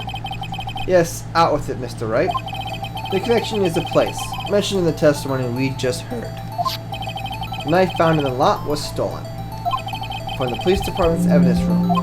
Not to mention the victim had on him the case number of the knife's evidence bag. And we also know the detective murdered at the police station was killed in that very same evidence room.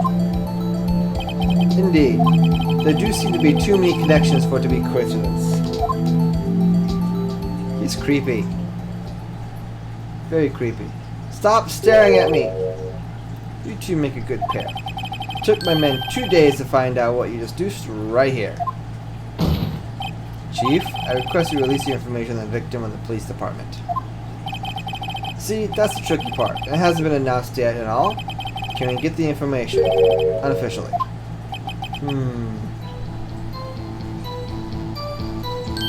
Sure, why not? It's unofficial after all. What? Really? Who would have just guessed?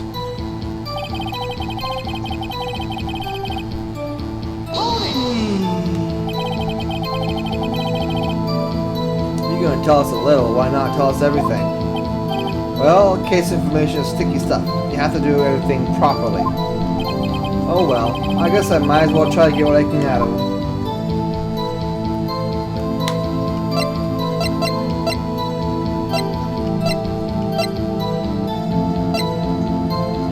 You know, this was mentioned in the very beginning when he got this ID number.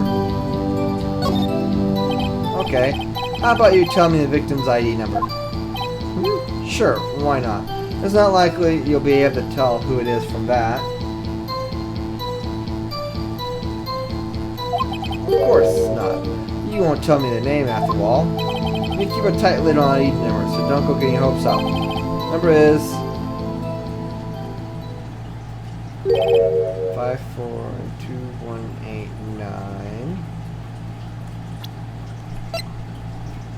That's the same as this.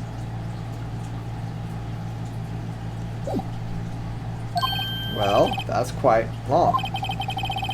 Then we have to remember these. It drives me nuts. 82. I can't do it.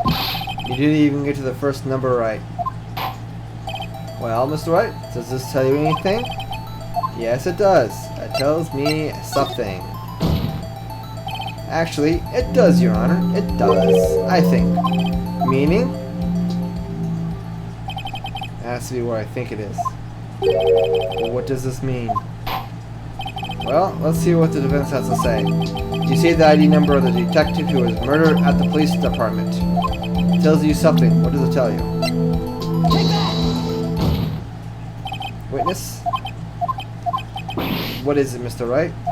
You're grinning like a schoolgirl on prom night.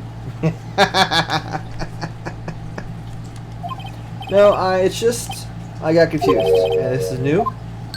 Huh? Just come out with both guns blazing like you always do. 2 places, 2 detectives murdered at one time.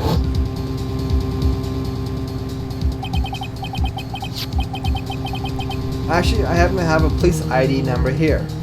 Oh ho! Is this yours? No, Your Honor. I'm a defense attorney, remember? This is the ID number of a victim, Detective Goodman. Shame on you, Righto. Personal ID is a top secret. Detective Goodman's ID number is 5842189. And this means what exactly? Huh. Wait, that ID number we heard from the chief earlier. That started with the 82. I've forgotten. You didn't even get the first number right again. The number the chief of the police gave us was... Yep. Objection! Wait a second, right? What does this mean? That's what I want to know. The 2 ID numbers are identical. In other words, the detective killed in the police department evidence room was Bruce Goodman. What does our witness think about that? Oh ho ho, sharp as a tack, Righto, sharp as a tack. But wait, Detective Goodman is our victim. Our victim. Stop hogging our victims. He was killed at 5:15 in the underground parking lot.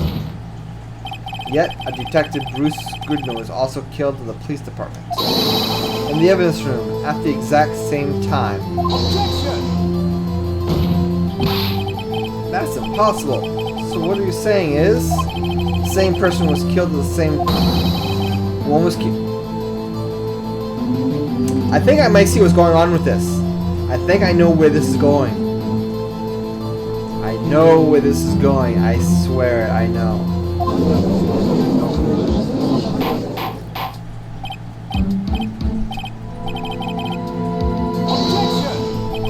No. What I want to know is why didn't I hear about this? Yes, it's top secret. Fine. But I'm the prosecutor in charge of the case. Now, just wait a second, Worthy. No need to get all flustered. Your Honor, the police department has been made a grave error in this case. Wait. I said, wait. Oh, he's getting angry. Oh, didn't you hear me? The oversight, the grave error? Mr. Edgeworth, they're yours. What? How? How dare? We informed you yesterday. I believe it was our Officer Meekins who brought you the news. Officer Meekins? Mr. Wright? Where have you heard that name before? Oh, poor Mr. Meekins. Wait, aha! Yep, Mr. Meekins. Premises? I'm here, sir. At the report, sir.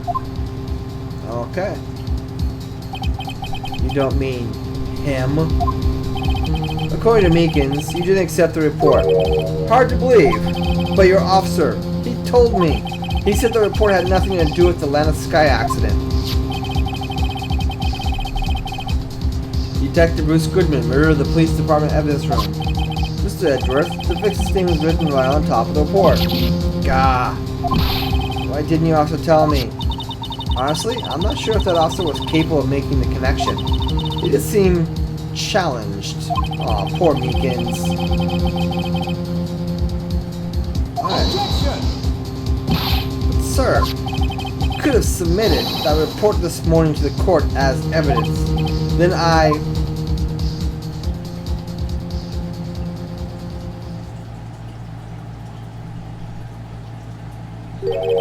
no such luck this time, Worthy. Or should I say, unworthy? What? Now, what was that second rule of evidence law? Well, Mr. Wright? Huh? Oh, well, it's, Rule 2. Unregistered evidence presented must be relevant to the case on trial. And how is this rule relevant? Normally, you submit a list of evidence to be used in court before the trial. This report wasn't on that list. So, what does this mean? I couldn't submit this evidence until a connection was proven in court. You know, it seems like someone's really trying to screw over poor Edgeworth here. The connection was just proven by Rido over there. Good job, Rido, my boy. Huh? I was just doing my job. No.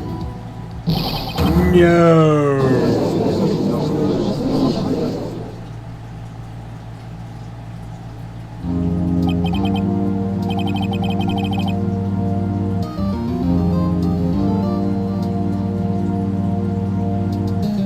It seems we have come to the end of this trial. I know you're going through a tough time, Worthy, with all these rumors. You were even in the defense chair just this past December. January. It was after Christmas. Or was it New Year's? Oh, you're right. It was still in December. My bad. It was Christmas, not New Year's. My bad. I apologize for this terrible lack of due diligence on my part. Mr. Edgeworth, please, just give me one day. I'll get to the bottom of what's happened. And if it's the last thing I do... You better get results this time. Really. You have my profound apologies. Sir. Poor Mr. Edgeworth.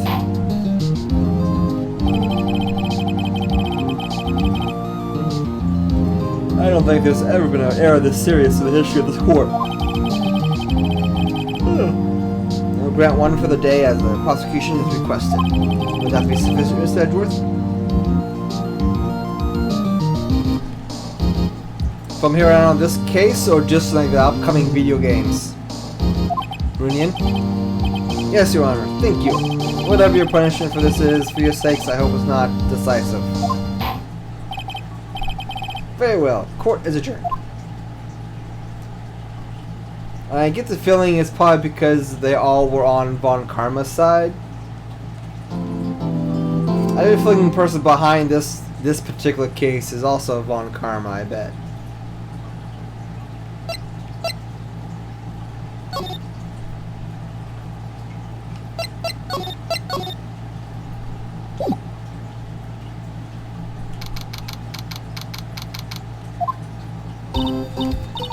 Mr. Wright, so...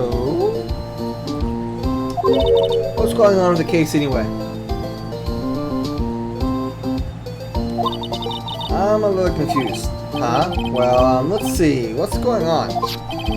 Victim Detective Bruce Goodman was stabbed to death at the 5:00 p.m. on the 21st. He died in the prosecutor's parking lot and the police department's evidence room. What's this "and" in the evidence room part? So it's like a normal, every, like, real-life court system in the system and everything. The prosecutor's office and the police departments are 30 minutes apart by car. Well, that's what we were going to find out. Or at least try. Alright, let's do it. Glad she's in good spirits, but I'm not so she's going to be much help with this. Don't be so sure, Mr. Wright. Huh? Look, we're in this together, right? I'll prove that these thick rimmed glasses of mine aren't just for show. Well, they are just for show. They're pink colored.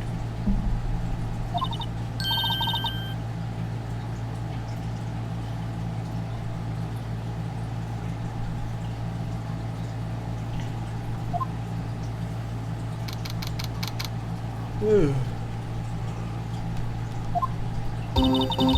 know, I really don't think we should worry about the police department murder. There wasn't even a body found there. Who cares? Yeah, it was our only victim who was killed in their evidence room. No biggie. Besides, my sister would never do such a thing. I know it. That oil drum. Was it empty? Oil drum kicked over by the chief of prosecutor? It was brimming with water. My sister erasing evidence at the crime scene? Never.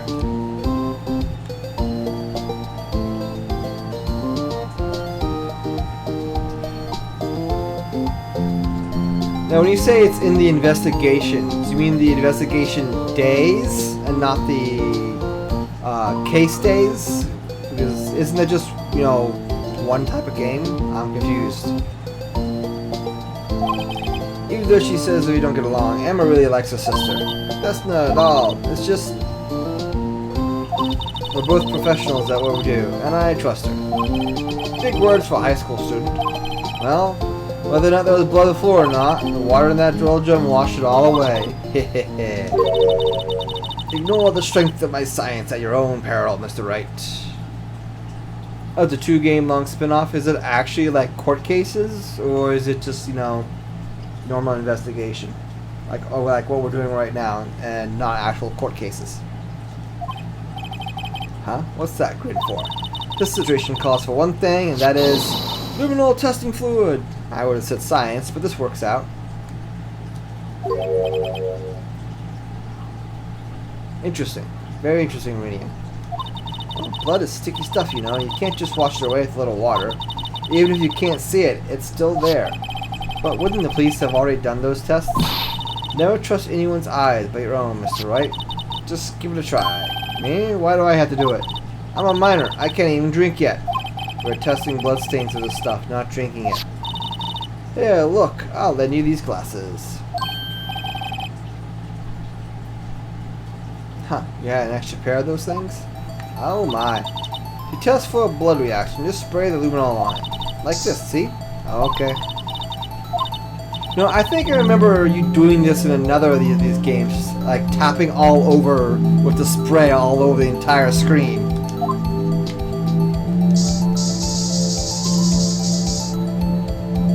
Ah, I can't see. Let me move myself.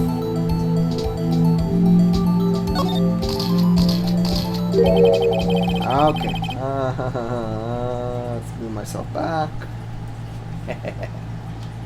Right, those glasses. So, this is a blood stain.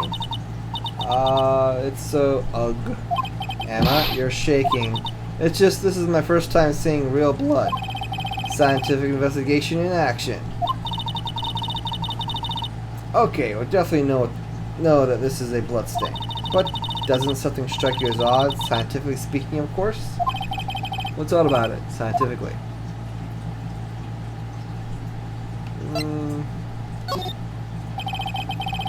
Just fought here, right? Don't you think there'd be a little more blood? I definitely think so. I mean, look at all the blood on the sole of the victim's shoe. It is pretty strange. If they fought here, there would have to have been more blood than this.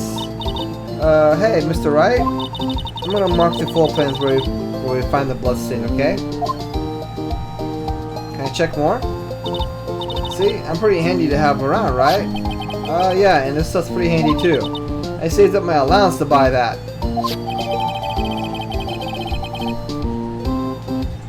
This guy. All the evidence in court. Sometimes they fail to mention evidence that doesn't fit with their view of the case. Well, let's drag that hidden evidence out on the light. Yeah.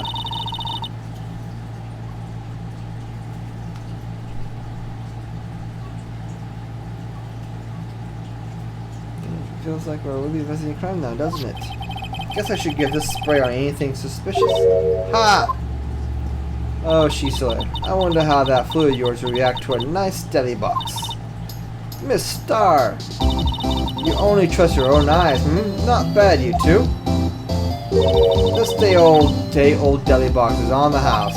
Sorry, it's just that kind of lead in doesn't really get my mouth watering.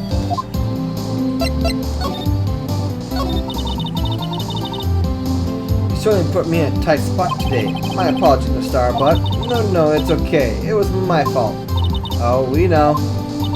I witnessed everything from that security room right there. But I was afraid that wouldn't sound very convincing enough, you see.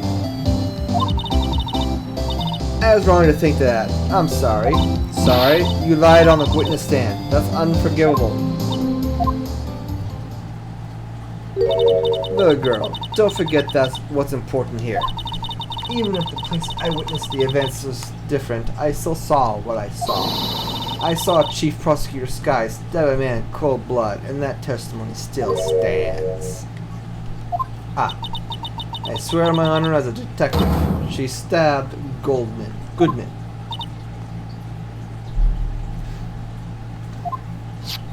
I know this photograph has something important to tell us, but what? So, you were a detective, weren't you, Miss Starr? Yes, it was a long time ago. Well, 2 years ago. No matter how hardened the criminal, when they faced me, they coughed it up. Coughed it up. They confessed. They babbled like babies. You know. I may seem like a demon sometimes, but I can be an angel too. I wouldn't doubt it.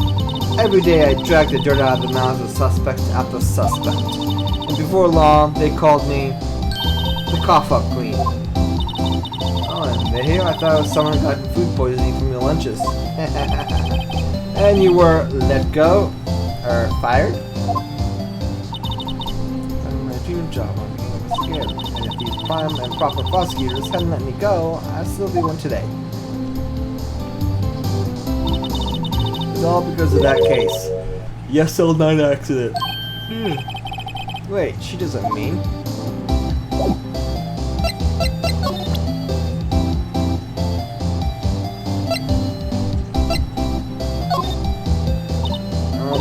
What do you think about this? The SL9 accident, written on that night. And on that note. Goodman. Goodman was the head detective on that case, you know? Really? That knife was evidence from the case, the murder weapon. It was due for transferal the very day that Goodman was killed. As I suspected, SL9 isn't over. Not yet. Do you think you could tell us more about the SL9 accident?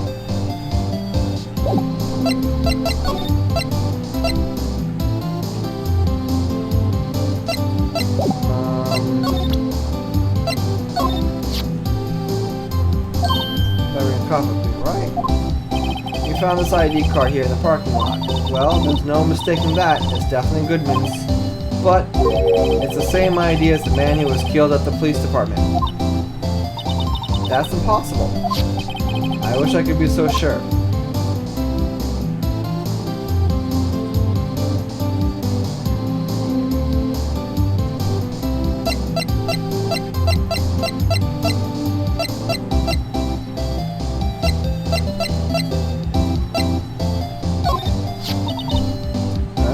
Have taken that picture from the guard room.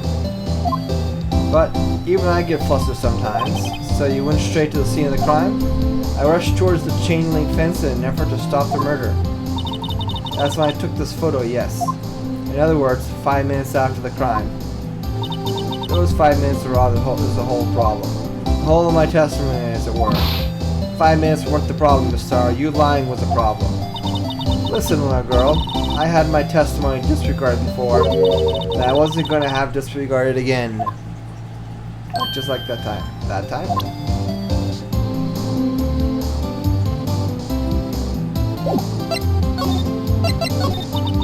That accident really opened up my eyes to the truth. We're nothing to them. Disposable. Disposable to who? 2 years ago. It was the biggest case I've ever handled. The police and the prosecutors were desperate for decisive evidence. So, they didn't solve it? On the contrary, it was solved quite cleanly. The criminal was caught and executed. Executed? Yes, the criminal got what was coming to him. It doesn't get any clearer than that. The only problem was, they never did find decisive evidence. Not a shred. What? The criminal was executed, right? On the basis of evidence of a sort. Made up evidence. What? You mean they executed someone with fabricated evidence? Dun dun dun. The best part came several months after the trial. Every detective involved in the case was dealt with. Some were demoted to patrolmen. Others found themselves out of a job. And you were one of those. Myself and one other person you know well. Wait, could it be? Exactly, Detective Jacob Marshall. Oops, I meant Police Department Security Detail Officer Jacob Marshall. As professional detectives, we investigated that case from every angle. Jake was particularly determined. And then it was over. And he was demoted. However, he hasn't forgotten, and neither have I. You haven't forgotten SL9? There was another side to that case, a hidden side.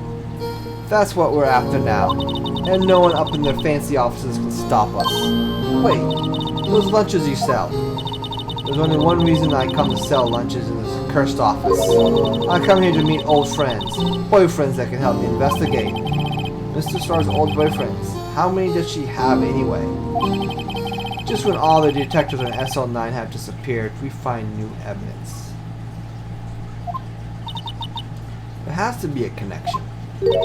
So, rookie, what? It seems like you're serious about investigating this case. Yes? Then you should take this. A Salisbury steak lunch. I'm hungry. Hello, Valen. Glad you could make it. Hope you're doing well. I know a certain guy who might help you if you tempt him with this treat. I wish I could have one of those too. I'm hungry. Steak lunch received from Miss Starr.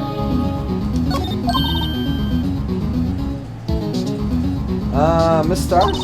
Officer Marshall, is he your, are you his, are you going out? Why do you want to know? I was just wondering what happened to him. A long time ago, when he was helping my sister do cases, he was so nice. He got along so well with my sister, it made me jealous. And he was nice to me too back then. This would be when Officer Marshall was a detective. But now he's so cold. Jake and I are merely cooperating on this investigation. We're putting the past to rest, as it were. Nothing more than that. I see. Thank you. Officer Jake Marshall. Okay.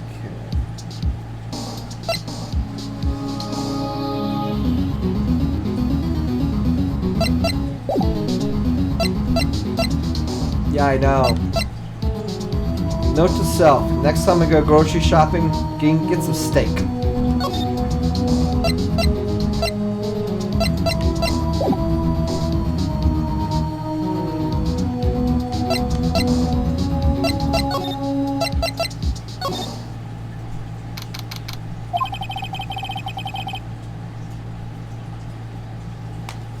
It's even busier today than it was yesterday.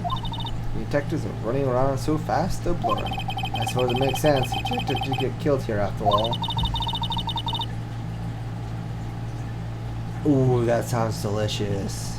I got a butcher box a while ago. Actually, I remember that. It was when I first moved to Arizona here. I was living with a couple of friends in a small little trailer park.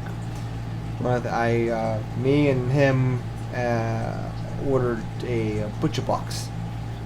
The meat was frozen, but it was still delicious. According to the pamphlet we got at the front desk, here it is. She's like a kid at an amusement park. Ooh, a real crime scene. Let's go take a look.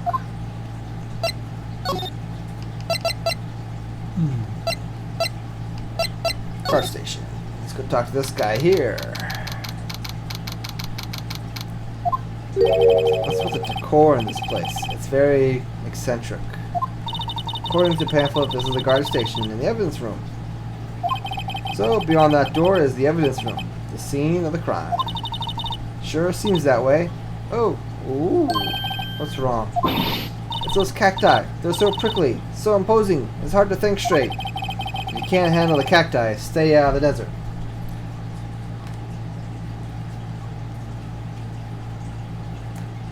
Well, considering I live in Arizona, it's more like if you can't handle the heat, stay out of Arizona.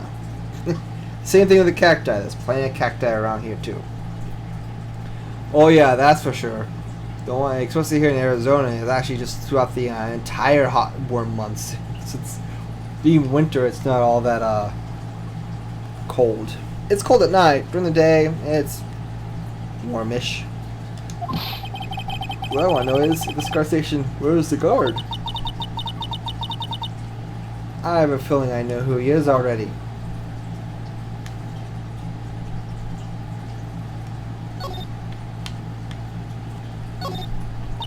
Yipes, those sure are prickly. They must be the real deal. I don't think just one big one will be sufficient. These cacti are a lot like my sister, actually. How so? Encased in cold, rigid shell with spines pointing in every direction. Yeah, actually it's more like spring, summer, summer, summer, summer, spring, summer. Maybe I want to try. One moment, my son's here.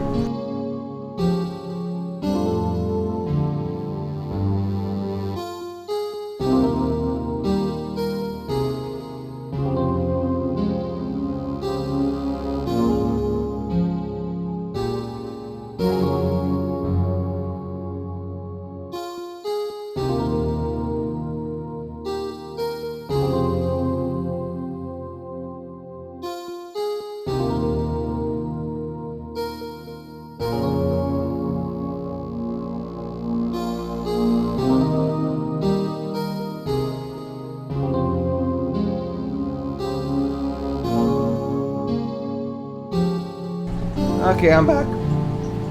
Yeah, it's 7 seasons, but summer feels like a whole multiple seasons because it goes from hot, hotter, hottest, hotter, hot. It's like seriously, during the quote-unquote cool months, electric bill's like $80 a month. Middle of summer, boing, up to $300 or more a month. Anyway. Just like her, I'm not so sure I see the resemblance.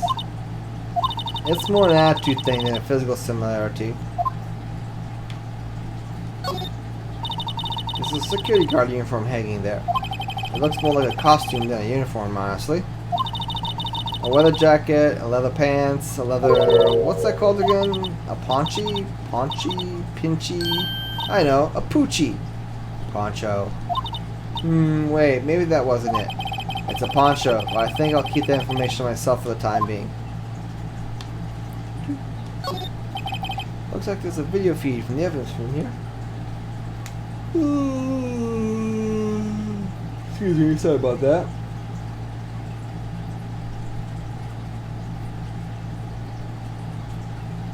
Looks like the video feed in the evidence room here.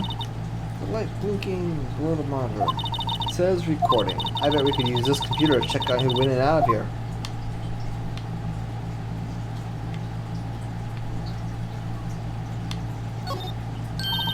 The swinging door makes the place look like some kind of saloon. But look, it's nailed shut. You can't get in that way. Of course not. If you went in through here, the cactus would fall over. Ouch. I'd say it'd be more like yarg myself.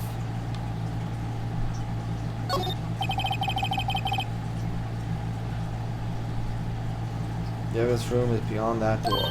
Let's just walk in. It won't open. You thought it would be open? I think we need someone's permission to go in here first.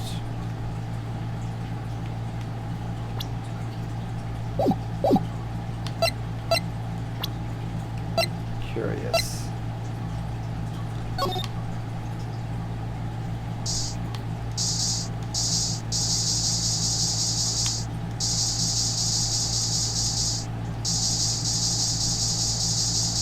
Wait, what? Why is there blood on the cactus?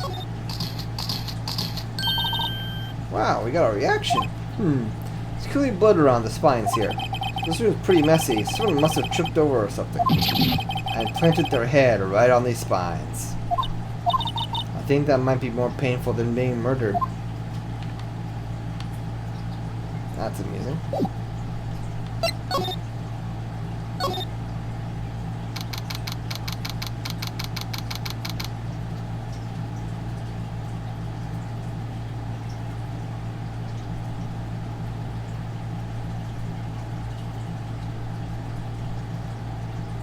Checking. Charges. Please. Huh? Wasn't that? One steak lunch, please. Oh, it's you. Detective Gumshoe. Now's no time for chit-chat, pal. I'm a busy man. What I really need is a steak lunch from Lunchland. Oh, you mean one of these? Actually, it's not for sale. I think I just heard the sound of his heart breaking. Now there's no time for despair. You're kind of criminal. No, you just need evidence. The criminal? You mean... Yeah, I heard about this. I mean, police department evidence room, right, pal? Yes. So he's kissing the top of the cacti and his lips all bleeding, Rinian. That's just creepy. And the perpetrator? Do you have a suspect? Is this something just arrested in fact? It's the biggest scandal to hit the station in ages. Everything's topsy-turvy. Detective Gumshoe, who was it? Listen, pal, all I know is I need me a steak lunch. Pronto. Sitting around here talking is gonna fill my belly. Okay. Wait, don't leave. If you want to know more, head on down to the detention center, pal. Questioning should be over, so I figured he'd down there to have a good cry. Later. Yes, Rinian. We should have to run start.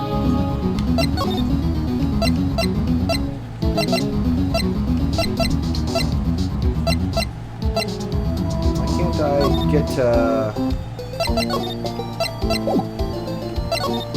Oh. Well, I couldn't have gotten there before. That's weird. What's wrong, Rinian? Why the sigh?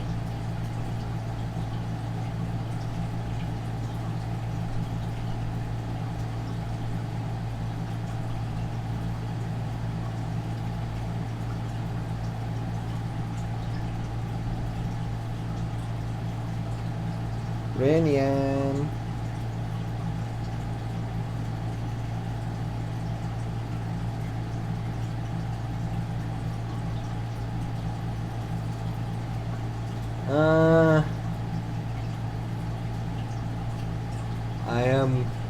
Yeah, I know the luminal joke or anything, but I'm trying to figure out what the joke was.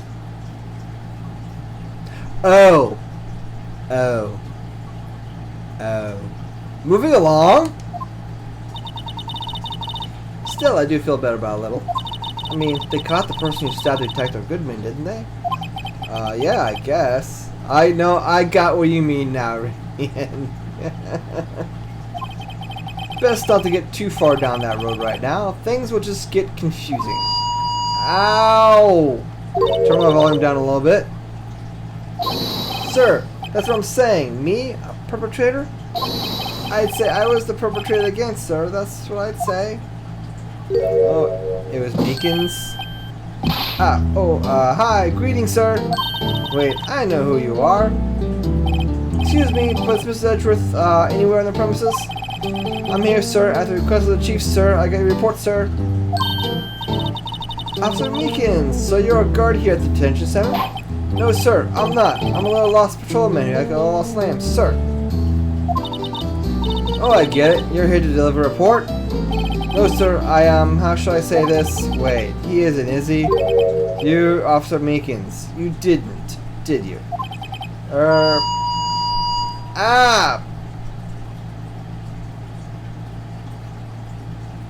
That hurts my ears. Do not do that again. My poor Protogen ears. What? What? Now this is an unexpected turn of events.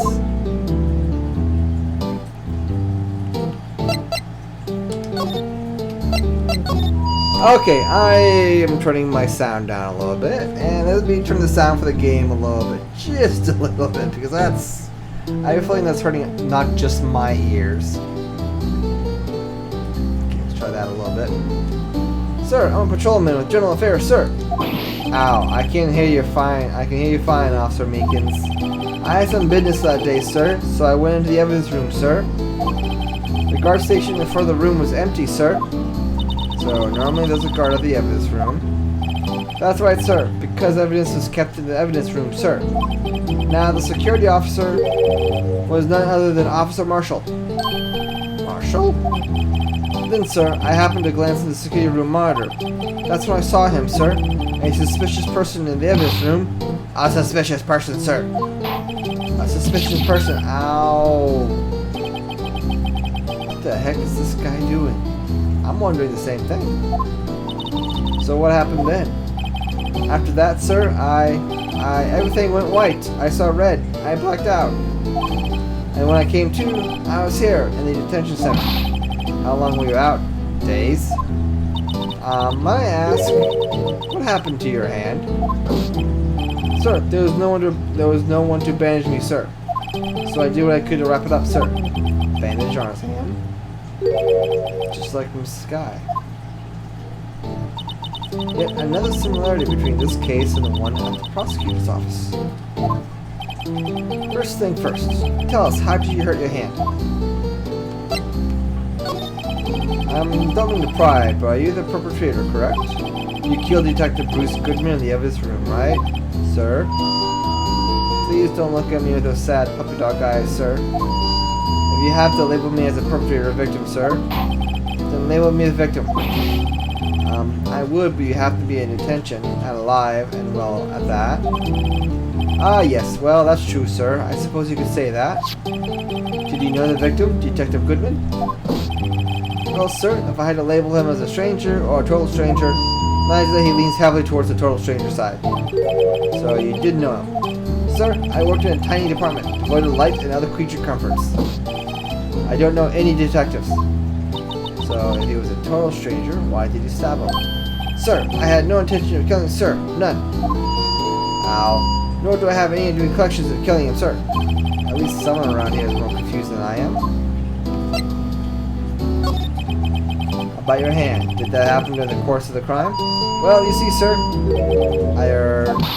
then you think you should just confess? But sir, there was nothing I could do. Nothing you could do? Sir, to tell the truth, sir, when it happened, when the detective pointed the knife at me, I just hollered, sir. And the next thing I knew, I was unconscious. The next thing you knew, you were, huh? Then, when I opened my eyes, I was alone in the evidence room, all alone.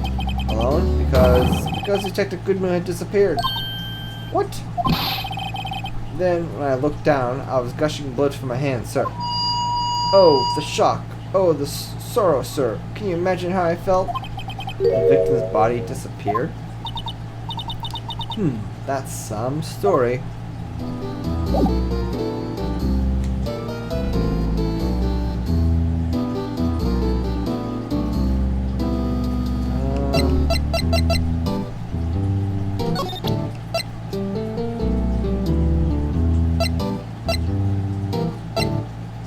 I can't spray here. Darn.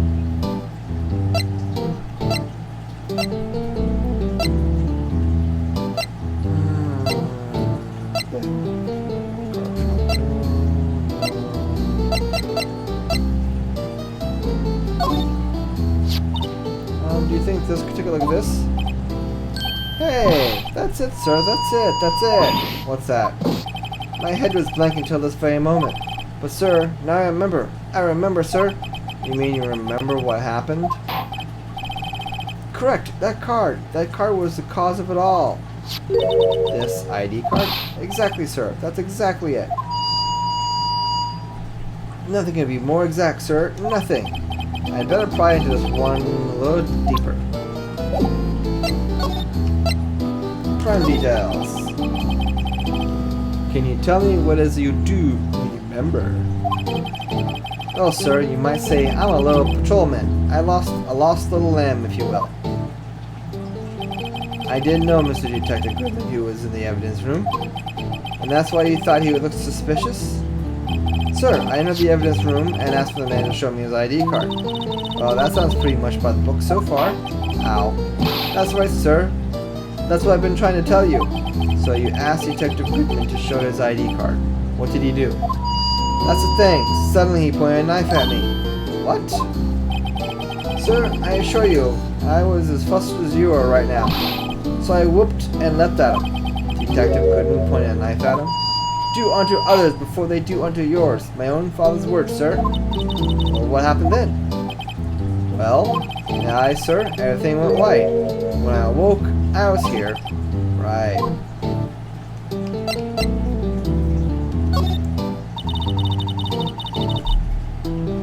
So, Officer Meekins, why was it you that arrested you? What do you mean, Emma? Well, let's take a look what we know. Now, Officer Meekins didn't know Detective Goodman, and the victim, whom he met at the scene of the crime, didn't show his ID card. In other words, we have no way of knowing if the victim was really the victim. And if this body just disappeared from the evidence room, we don't even know if anyone actually died. That's it, sir. That's what I wanted to say. That is, I did say something along those lines. Huh? But you still ended up here? They told me that it had to be him, sir. On that day, at that time. Detective Goodman was definitely in the evidence room. That's what they said. But you don't remember the events clearly? Nope. But the videotape is quite clear. Huh? Videotape? From the security camera. The crime, my crime. The crime I sort of stamp out. It's there. It's me, on tape. And you waited until now to tell us? I'm sorry, real sorry, sir. I'll hand over my badge. I don't deserve it.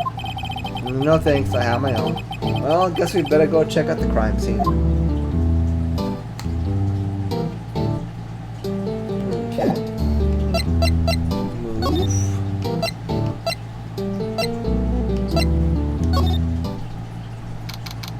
Move. Hey, Mr. Wright, look who's standing at the Chief of Detectives' desk. It's Police Chief Gant.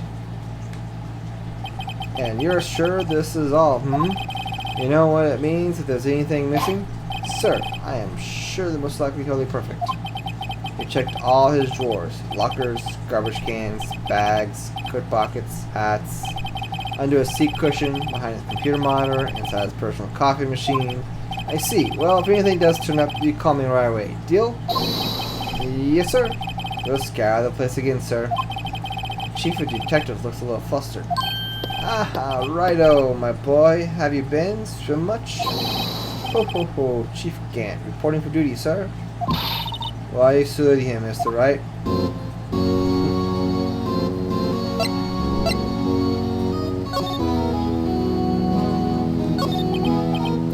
Is Edward's going to be okay? Oh, Worthy. Oh, you know, they're a little more doing a little inquiry committee with them. Sounds like an inquisition. Yep. Well, they've had no end of trouble with the boy since last year. You mean the accident of Gord Lake? It doesn't look good having a top prosecutor sit on the defendant's seat, does it? And you got someone else found guilty on that case, right? Righto? Yep. Von Karma. A legend he was, undefeated in his 40-year career. But in court you fixed it so he was caught for forging evidence. Wait, I didn't do anything wrong. He did forge evidence. In any case, the prosecutor's office is in a bit of turmoil, you might say. Why, they do just about anything to restore their reputation. Now, depending on what that inquiry committee decides, it could be bad for Worthy. Well, what? Downright odd, I tell you, the detective getting killed on the turf too, I mean. There, being the prosecutors, I assume. Scientifically speaking, it's impossible. Yes, but that's what the evidence is saying. Yeah, I would not doubt that at all, Rinian. Yes, but that's what the evidence is saying. Goodman was stabbed at 2 locations at the same time. That's what it says. What evidence is this? Nah, righto. I can't give away all of our secrets just like that. And this in particular, well, it's a little sensitive, and I can't talk about it. I wasn't expecting much anyway. You know, one thing I hate most of all about hiding stuff, secrets, can't stand them. But you know, it's a full-time job just keeping the chief of detectives trapped shut. Ah, he was the one you were picking on earlier. Huh? You saw that? Whoops. I wonder what it was that he wanted the chief of detective to do. Let's see if we can kind of discreetly ask him.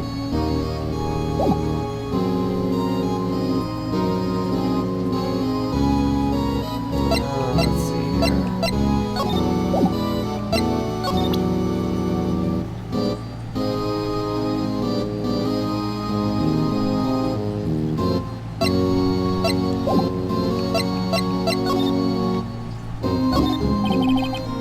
See that?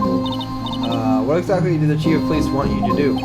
Well, see over there? That's Goodman's desk. He wanted me to check it for anything that might be a clue. They took away every last piece of garbage in the trash can. So nothing belonging to Detective Goodman is still here? Of course not. Well, except for this. What? You kept something? Sure, why not? It's not important. He didn't even finish writing it. It's a lost item report, but it's only half complete. Lost item. Did Goodman lose something? The date on it is February 21st, 221. Better make note of that just in case. Back to investigating the police department crime scene.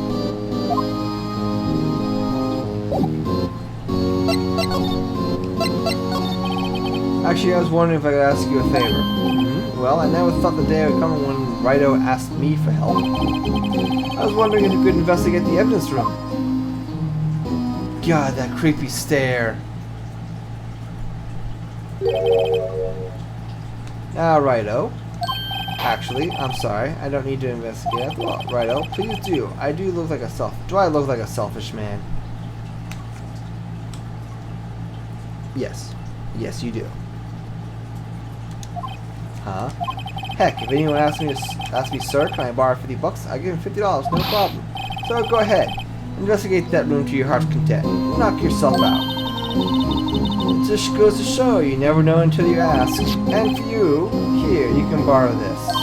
And what? This is a detective's ID card, isn't it? That's a special card for guests, so don't lose it. Yes, sir, it's an honor. You just run along and do your best now. Later, folks. That's suspicious. That's just totally sus. So just speaking of real ID, you seem happy. Yes, sir, because, sir, we're going to the evidence room now, sir. I think this place is bad influence on the girl. Okay, we go here first, I think. Move. Guard station.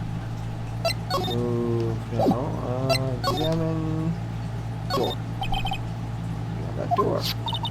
We had the ID cards from Chief Gant, so let's just walk on in. The card reader is turned off. See, what is that security guard thinking? Howdy, partner. Well, what's that made my Bambina's sky so gray?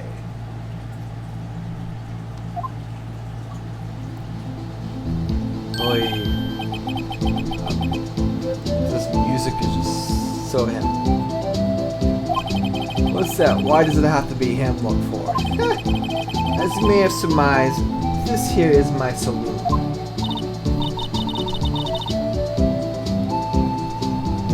We're here to investigate the crime scene. Sorry guys. I need to stop doing these things a bit early in the morning. Or the day. Yeehaw! That card you got there on your chest? That's better than a sheriff's badge in these parts. Yeehaw? Well, what you standing there for? Get along, little doggies. The crime scene's awaiting. Beep! Looks like the card reader's on again. While we're here, I was wondering if we could ask you some questions. Sorry, cowboy. I got no mind to tangle with you hombres. You're busy then. Did I say that? I already said I didn't wish to speak with you. Wow, grumpy. Actually, you said you had no mind to tangle with us hombres. Sent them the steak lunch that I wish I could have instead. That smell. Ah, reminds me of Texas. So, Officer Marshall, you're from Texas? No, I just saw a special on television the other day. Is this from my baby? Yes, Mr.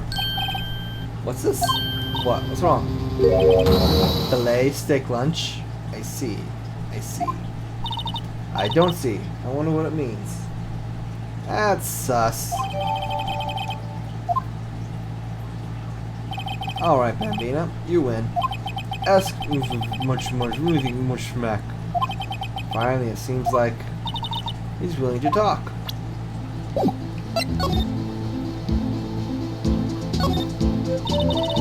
Officer Marshall, you're in charge of security for the evidence room, right? You got good eyes, partner. It's an easy job. I'm grateful for it. Actually, Officer Meekins at the detention center told us. Ah, that poor little doggy. Poor guy. I keep getting his name wrong. He's calling it Meekly. He told us something. He said that when the stabbing occurred, you weren't at your station. Well, maybe I shouldn't be telling you this. But since I got demoted from detective 2 years ago. Well, I might not look it, but I lost my fire for the job, you know? So, what were you doing around 15 when the murder took place? Well, I reckon I was galloping down the highway on the back of my steed, Zippy. Zippy. No, he was riding down the highway on his horse named Zippy. There's no need for people here, anyhow. These newfangled machines do a bang-up job of keeping an eye on the place. You mean the security camera system? I don't take the machines much. Kinda like that stewed broccoli they sneak in next to your steak, you know? Mr. Stars told us something. She said that you were a detective until 2 years ago. It was always my dream to be a rawhide wrangler on the scene of the crime. Code? What do you mean by code, hun? It's all gone now, like a drinking hole on a prairie fire. You're still investigating the SL9 accident with Mr. Star, aren't you? That was my case. Oh, yeah, that's what I'm thinking too. Lunch is a code. I mean, it was just kind of obvious. It's all solved on the record books, but it smells like a bad game of poker. I can't let it go. That's all there is to it. What kind of case was it anyway? You've heard this name so many times, but no one tells us what actually happened. There are some things you're better off not knowing, Bambina. Anyway, that case is officially dead as of 2 days ago. 2 days ago? The day of our case. That's right. The evidence transferals. Edgeworth was talking about that transferals too. I know what maybe 2 of the machines in here do. Only 2 of them? There must be dozens. Like I said, Bambina, me and machines, well, I like them about as much as like a stewed cauliflower with my steaks. The easiest ones to understand are the security cameras. Those are the ones that Officer Meekins mentioned. If nothing happens, the tapes are automatically erased every few hours. Now, Officer Meekins and Detective Goodman, are they on one of those tapes? I reckon they might be. You're the security guard, you reckon?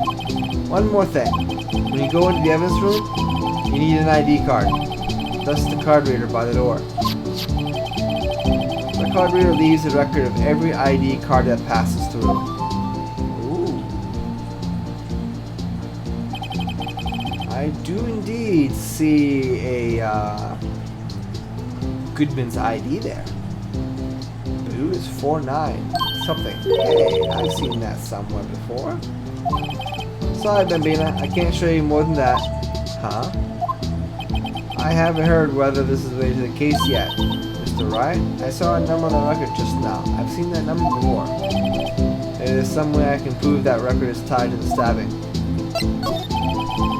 Sorry, but could you explain this whole transferal thing is all about? We keep only evidence from solved cases in this room. They are kept here under the presiding detective supervision for 2 years, so we can reinvestigate them if it turns out there was a mistake, see? So what happens to the evidence after 2 years? It goes to sleep forever in the underground vault at the county sheriff's department. That's what we call transferal. We do it every February. I see now. Transferal is like a funeral for old cases. 2 years after the case is solved, it's closed. Forever. Dead. Never to be reopened again. Never to be reinvestigated. And that happens to SL9 2 days ago.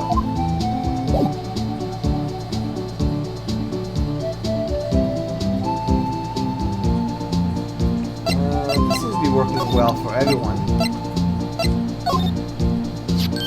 See this? This is the victim's ID card. Ah, the one that was on the ground in the parking lot. The number on this is 584-2189. Officer Marshall, show us the ID card record again. Yep, 584-2189. Look, the 4th number is profesh. It was used at 514, right before the stabbing. What's more, there's only one of them heard in the world. So when the accident occurred, Detective Goodman was in the evidence room. Oh wait, what did Officer Meekins say? Sir, I entered the evidence room and asked the man to display his ID card. you asked him to give me his ID card. What did he do? That's the thing. Suddenly he pointed a knife at me. He has ID card then. Why would he have pointed a knife at Officer Meekins? Alright, compadre, you win. I guess I can give you this ID card record.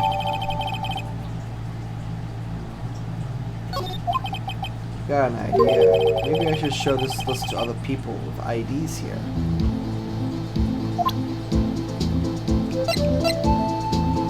Why not? Sheriffs back in the Wild West didn't place much faith in evidence. About the only thing they trusted was their shooting hand. This is neither the Wild nor West here. Aha, but that and this are two entirely things entirely. I guess so, huh? I'm lost. Looks like we need some evidence to get anywhere with this guy. Okay.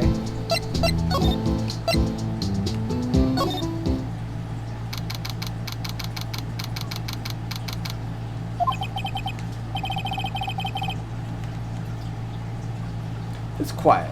The investigation must be over here. So this is the evidence room. It's kind of like a graveyard. Graveyards are supposed to have grass and trees.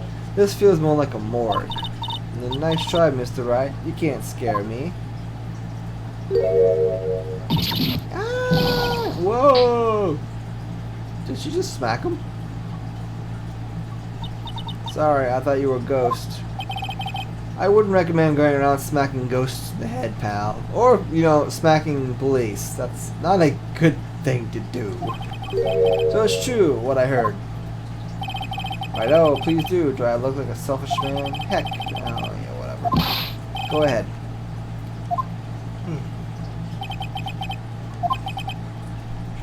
You'll loan anyone $50? Even me? Oh, so that's what you're talking about. Actually, I was put in charge of the investigation for today. Just for today? Boss for a day. Guess what? You got permission from the chief, so now you're a boss for the day. Gee, thanks. First of all, you'll want to have this. Evidence room floor plan. More evidence room floor plans. More floor plans.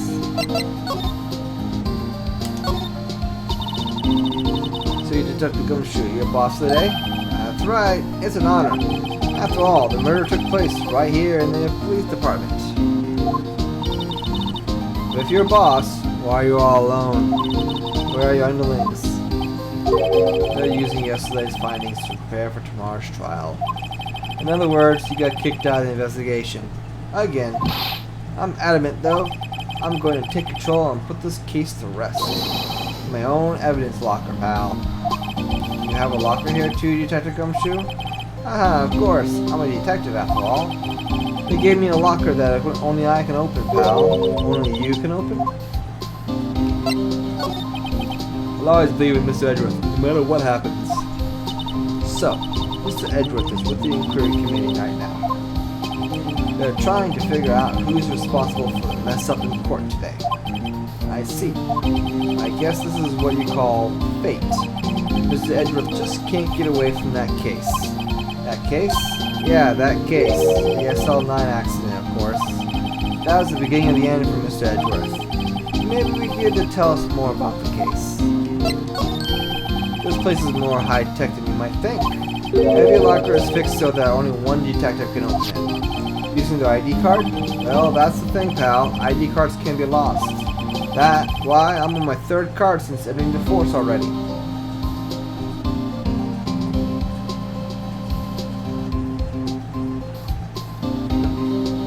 That's weird that Steam just popped up somewhere. Well, I'm on the... That sounds like a lot. Yeah, but even I can't lose my own right hand. Right hand? Oh, you mean your fingerprint? Exactly, pal. The locks of each locker is coated with a fingerprint. So the only locker we can open is our own. Funny, they look like normal lockers. These are the latest model. There's a trick to the handles, see? The handles? On the other side of the handle is a sensor. And if the wrong person touches it, zap, you get shocked. If that happened, my hand would be black and smoking every day. In any case, the locks aren't that obvious. There's even some people in the force that don't know about the fingerprint locks.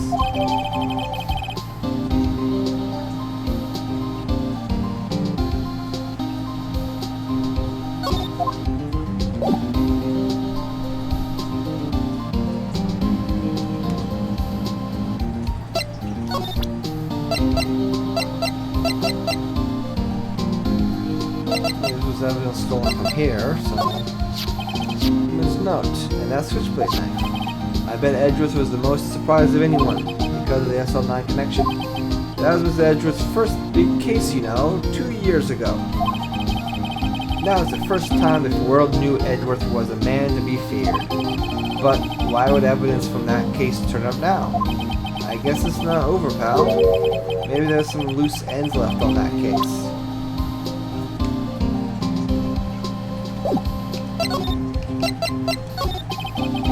Now that was a bloody violent case, Violet. So it was murder? Of course it is. A serial killing. A serial killing? Maybe I don't want to get involved in this after all. But the killer made a mistake, and Mr. Edgeworth built his case around that to nabble. This was 2 years ago. That put Mr. Edgeworth right in the spotlights, and started the rumor mill. Rumors about forged evidence? It was supposed to be all cleaned up with the transferal the other day. It was the last job he ever did. Detective Goodman, that is. Huh? What do you mean? Detective Goodman was the detective in charge of the SL9 accident, see? So that switchblade knife. The victim took the knife out of the evidence locker himself.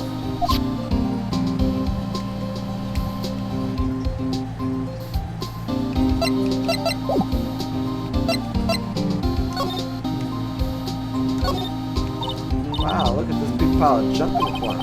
That looks like a car door? There's a pair of handcuffs attached to the frame. Maybe the guy that caught was some sort of escape artist and he got away.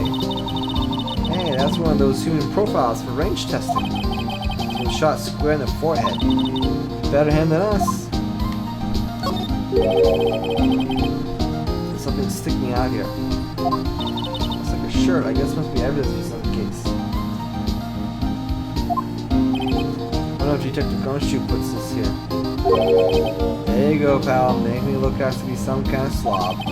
I'm not responsible for the evidence here. That said, I bet that evidence locker was open recently. How do you know? If you leave things hanging out like that, the evidence gets dirty or ripped. The guard checks on that kind of stuff and notifies the detective responsible. How many times have I had them breathing down my neck for some silly evidence? Sounds like Detective Gumshoe leaves evidence hanging out a lot too. I bet he doesn't tuck in his shirt under that trench coat either. If you're going to talk behind someone's back, don't do it right in front of them, pal. Everyone's so mean to Gumshoe.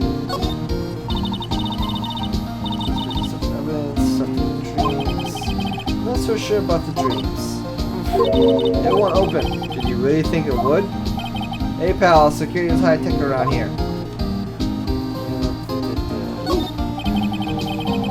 Some bulky equipment is got upstairs. That sorry looking fishing pole, that is. Ah, that's my personal pole. I never did get around using it. Right, I've seen that somewhere before. Right, pal, that's the metal detector. The one that led to solving the case out in the Gord Lake, remember? Oh, right, wow, that feels like it was ages ago. And, I don't think I've seen this one before. Oh, that's a bug sweeper. I'm sure it'll come in handy in something sooner or later. So Rinian, does the bug catcher or bug sweeper or whatever it's called come in handy later on in future games? That cheap looking box. You can't judge a person or a machine by their cover. You gotta look at their heart. Okay. Well. Okay. What's this? Blood? It's a little worn. There's definitely a handprint here. Looks like someone tried to wipe it off. It's the right. What if there are other bloodstains left in the room? We should use a testing. Check it out.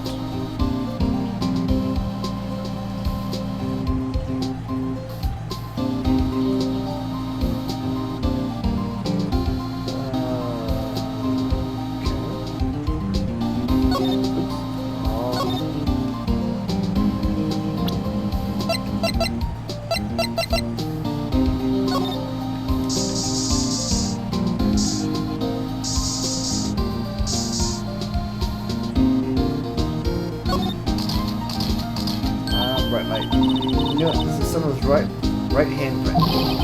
Ah? What's the matter, detective? That's the locker. It's mine. It's yours. Please, you have to help me when they come back to take me away. Promise to testify that I won't harm a fly. You'll do that for me, won't you, pals?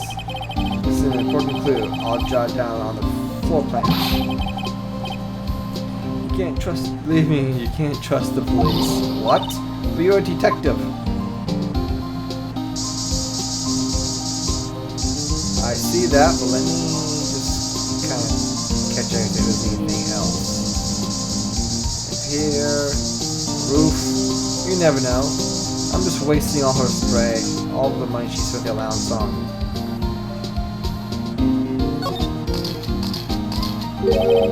That must have been one massive pool of blood. Never seen anything like it. I'm not a professional. What's your opinion, detective? Pale blue blood. New Detective Goodman was actually an alien. This proves something that really happened here for longer. I'll make a note on the full plans. Hey, if you didn't want my opinion, you shouldn't have asked.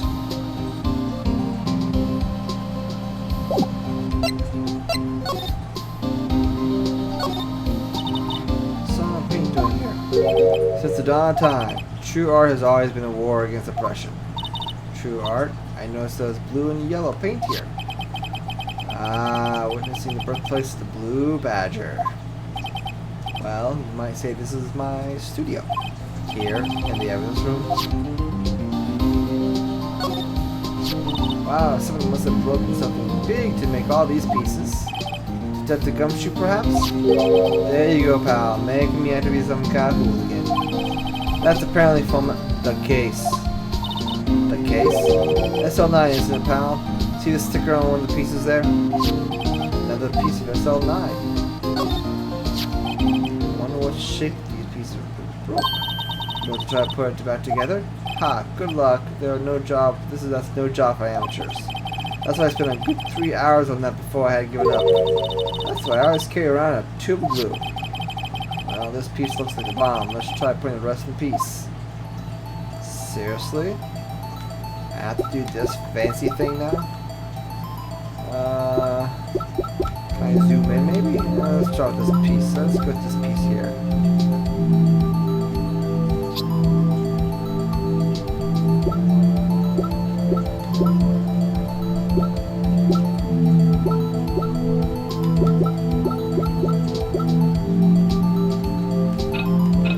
Ah, okay.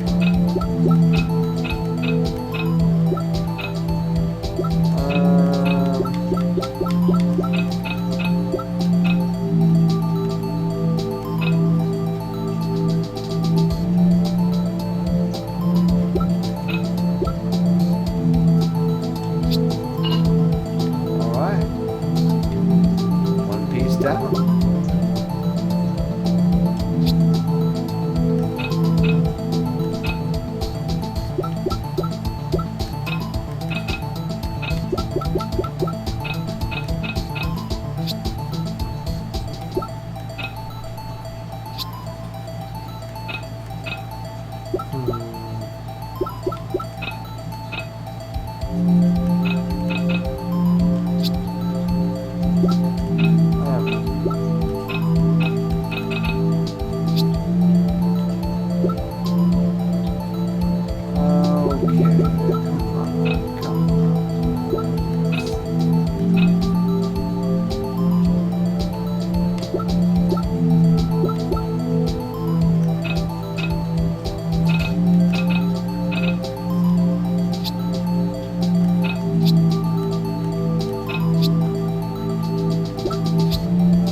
I'm not penalized for trying everything at once.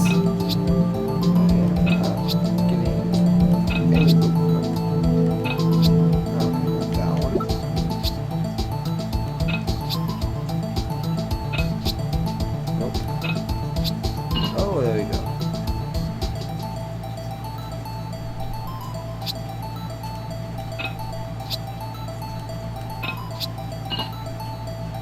Alright, I'm getting somewhere.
awesome. How many do I have? I only have one left. Alright.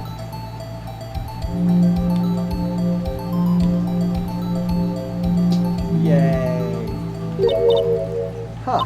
Well, I think we did it, but some of the pieces are missing. Yeah, I got that far too in 2 minutes myself. The problem is finishing it. Were some pieces stolen? Bet they were missing to begin with. Still, this doesn't look like the most stable kind of jar. I kind of understand how it got broken.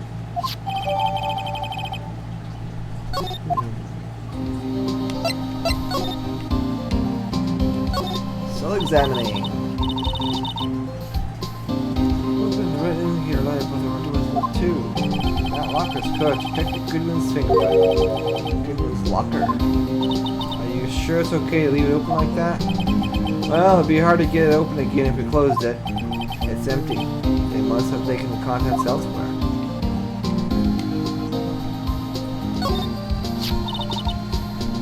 Someone left the glove here. Only one. Detective Gumshoe, maybe.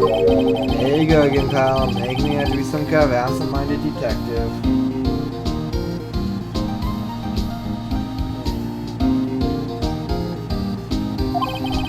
This is from the case, you know. You mean SL9? It doesn't have a tag on it. It does have a tag on it.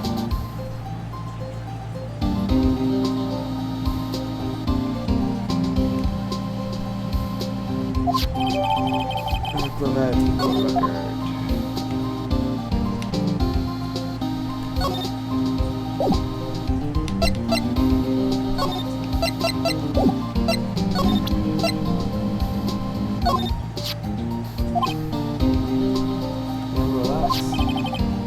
Because you always lose your card? I always forget my secret number 2. Scary, huh?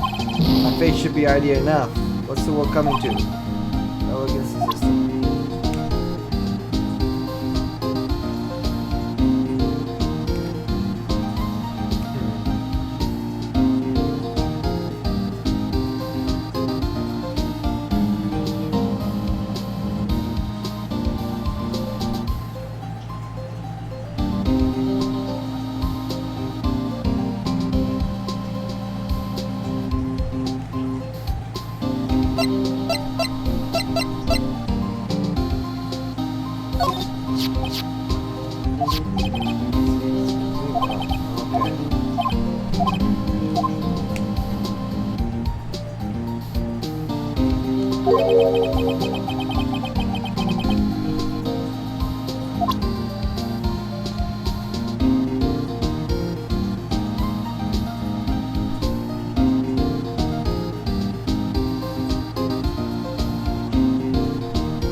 Ah.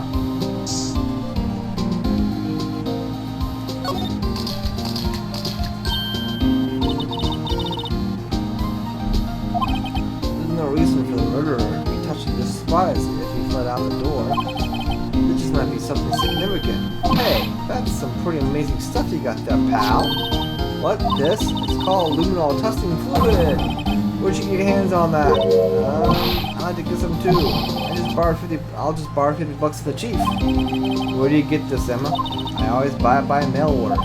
Well, I better jot this down on the floor plans. I think that's it. Let me double check though. Might as well spray everywhere, right?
Not sure where else to go here.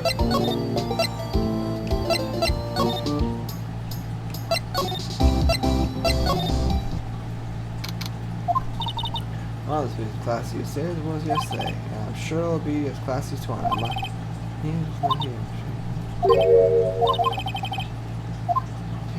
feel like I'm missing something here.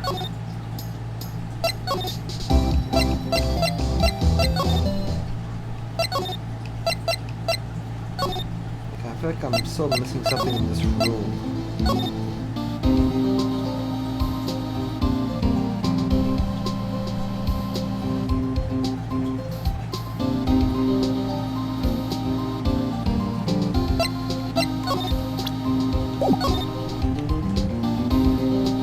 Miss anything? Oh.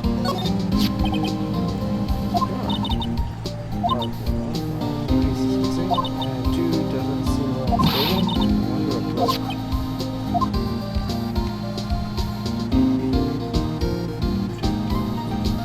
Nothing there, nothing there.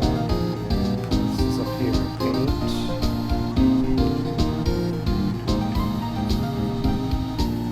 Already checked that. Already checked that. Ah, okay.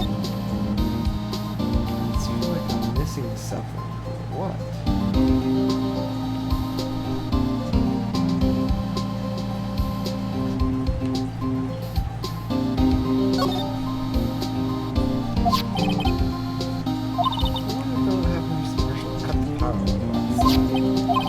Let's hope he remembers we're in here. Yeah, that would be useful.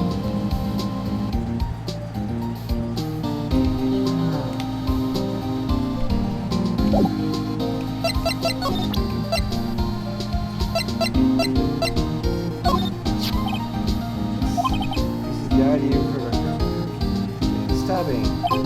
Ah, I heard the rumors. So, well, what is it? That second number. It's not your ID number, is it, Dr. Gumshoe? Mr. Edgeworth. What? The second number on this list belongs to Mr. Edgeworth. What? Why would Edgeworth have come to the evidence room? Hey pal, look at the time. Was there something you needed to be doing to go? It's just that Mr. Edgeworth's inquiry committee should be letting out soon. I'm going to give him my report for the day. That doesn't look like a report to me. It might help, you know. Report? You mean the note written in the back of that flyer? The one that says nothing but no problems? Hey, it's Mr. Edgeworth we're talking about. I'm sure he can use a report like this. I believe in him. He needs enemies when you got friends like Detective Gumshoe. I'm off, pal. Later. Should probably see what Edgeworth has to say, too. Ah, there we go.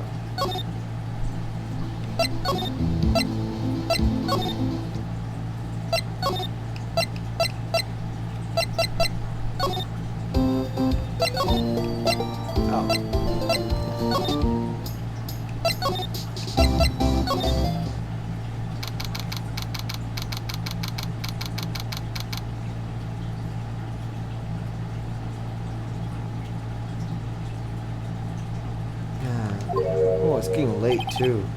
Ah, guess my. Oh, what is this guy doing here? No. Have you met someone? Huh? I'm Mr. Edgeworth. I beg your leave. So long. Is Edgeworth here? There, standing by the window, a teacup in his hand. Right. He has the hotel bringing the tea service. Mr. Edgeworth, you're back from the district prosecutor's office, occurring? I am. By the way, Detective Gumshoe is looking for you. Ah, yes. He brought me the latest information, it seems. Really? Was it helpful? Apparently, a new French restaurant is opening near here. I think he was trying to console me, though, somehow. The real info is on the other side, Edgeworth. Poor Miss Edgeworth. I think this whole thing is really taking a toll.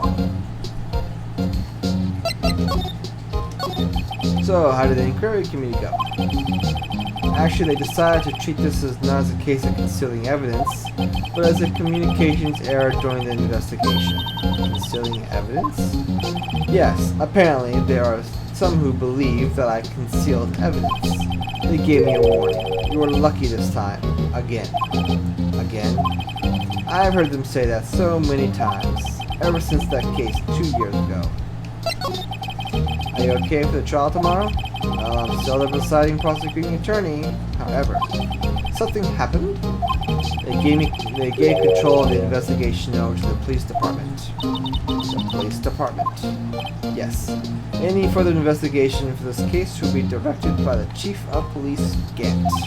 I can do nothing but wait for his results. I see. Why? I ask you, why? All along, I've done only what I believe is right. I have nothing to be ashamed of. But still, wow, I've never seen this out of sorts.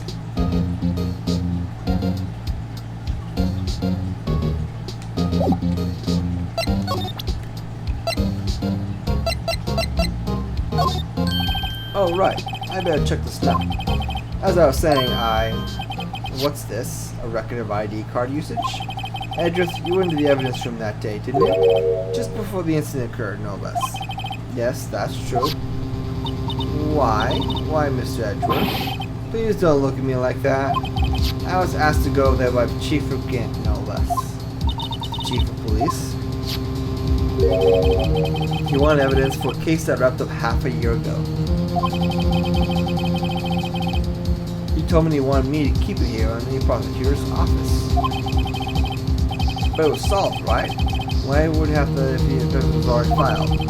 Chief has never wanted to explain himself. In any case, on the day of the stabbings, I brought this back here. Can I ask what kind of case it was? I can't say. It really has nothing to do with the current case. Now I'm curious about this other case. I better make a note of it. A116. Stubborn as always. I told you this morning isn't the current case.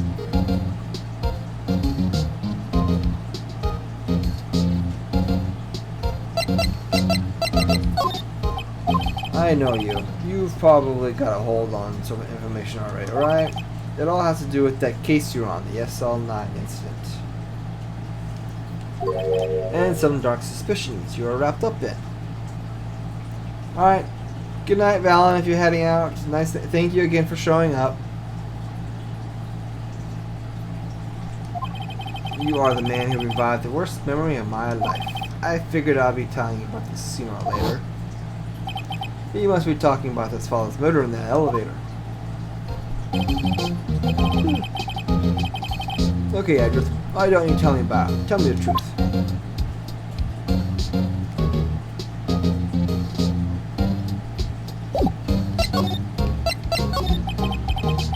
The SL9 incident was a heinous serial killing case. The head of the investigation was the deputy chief of police at the time, Damon Gant. What's his name supposed to be a pun of? Damon Gant? Damon Gant? That wacky old coot was involved in the case 2 years ago too then. He was a top officer, and it was my first time working with him. I was nervous. Wow, you get nervous too, Mr. Edrich. What I want to know is why was the deputy of chief of police on the investigation? In truth, I used slightly more extreme methods than normal.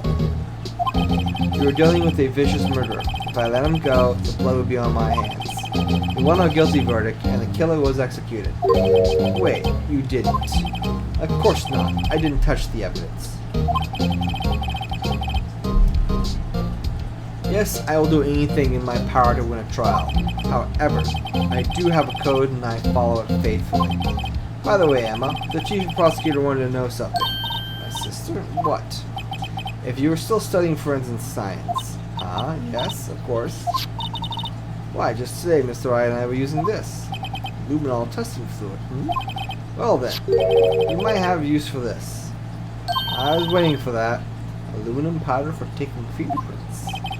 It's been chemically treated for better adhesion. For me? Are you sure? We're the enemy, you know. I've no say in today's investigation. Do as you will. Edgeworth, I'm really... No need to thank me. Here, take your powder and these fingerprint files for everyone involved.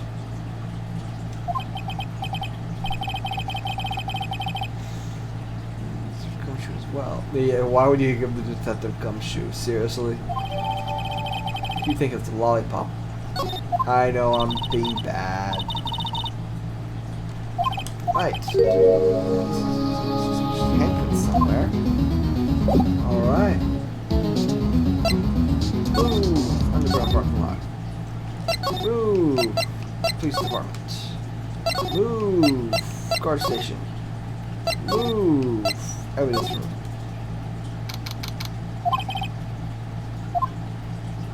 Multiple handprints. Oh. Let's go first. Choose a finger. A finger?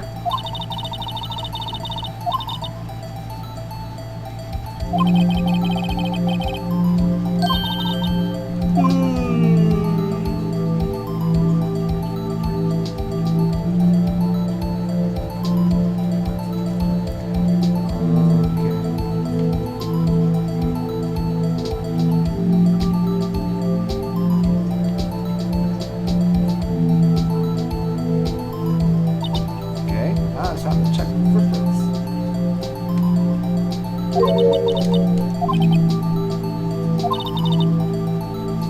Pattern. How do you do that? What? Enter. See? Ah, looks like that trick. The file pointer here is completely to the fingerprint. Once the pattern is well spread. I hope so too. I think this is the last section, I believe. Just blow away the excess. Huh? How do I do that? With E. Exciting, I know. Imagine you're blowing out the candles on a birthday cake. Looks like fun. I might take some use to this. Just pour the powder and blow away the extra. Here are the basics of fingerprints, right? I guess I better give it a try.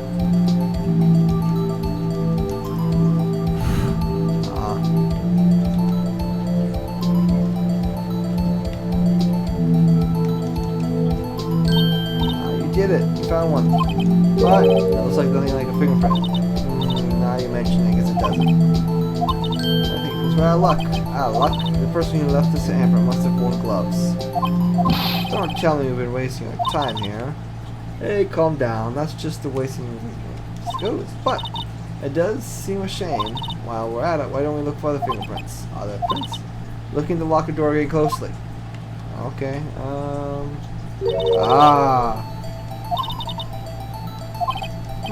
Fingerprints outside the blood. Dust.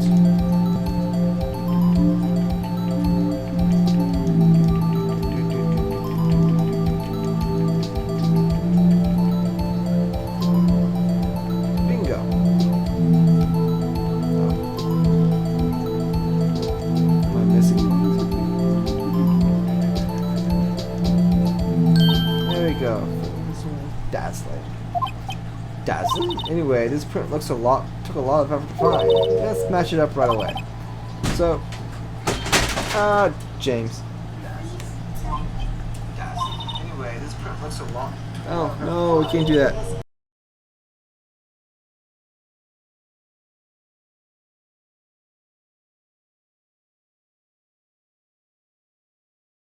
Alright. Sorry about that. Okay, well, there's no point finding a fingerprint and not knowing who the owner is, right? I guess she's right. I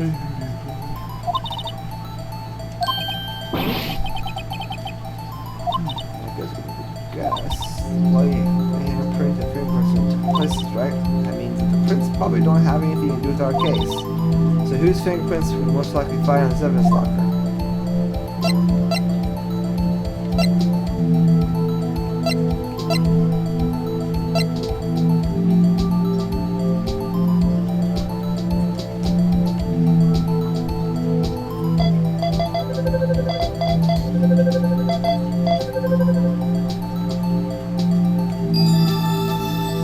Match found.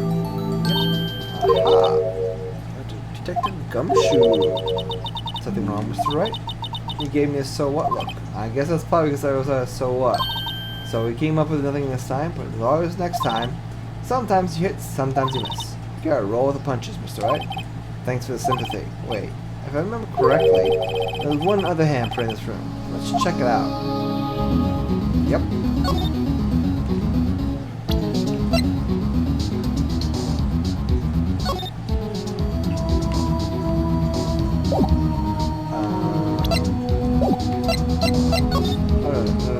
Back.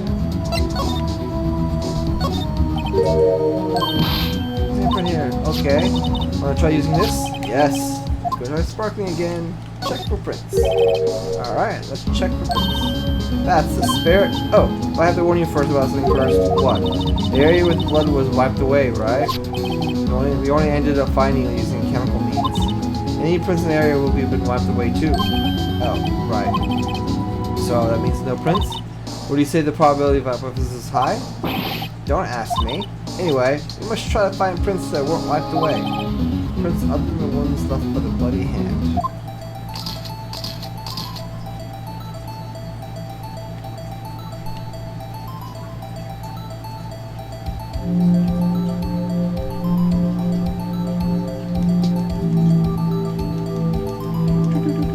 Might as well just dust the entire area. Why not, right?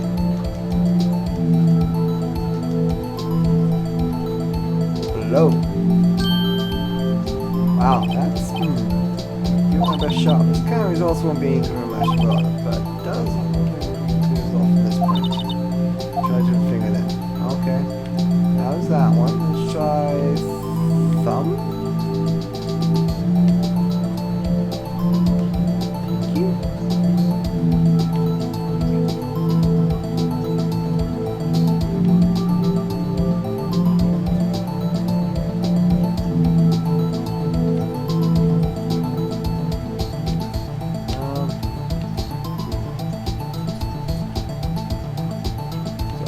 Pinky. Pinky, I think. That middle finger. Where's the thumb? Should be. Oh, there's one. I think.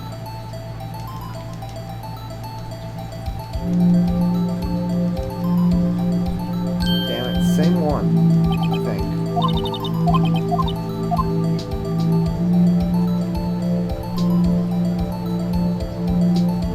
Try that one. Yes, this one's much better.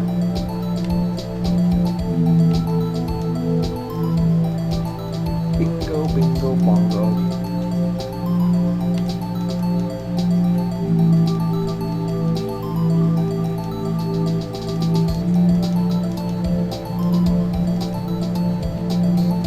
There we go. Alright, who could this be?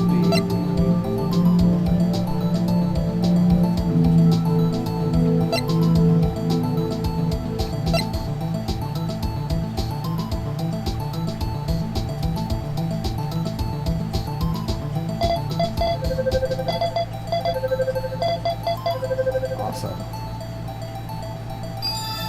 Match found. Hey, these fingerprints, whose are they? Whose? Is it someone I know? It's Officer Marshall. Huh.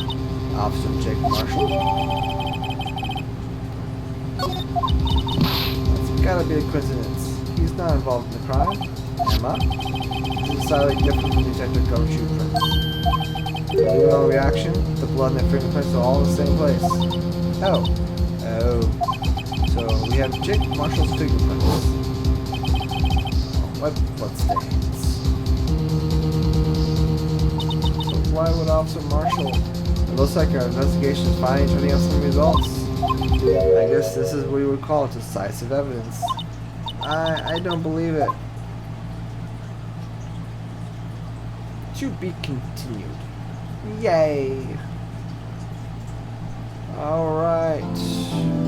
That is it for today. Thank you for everyone for watching. We are gonna rate someone, so please stay around. At least for the raid.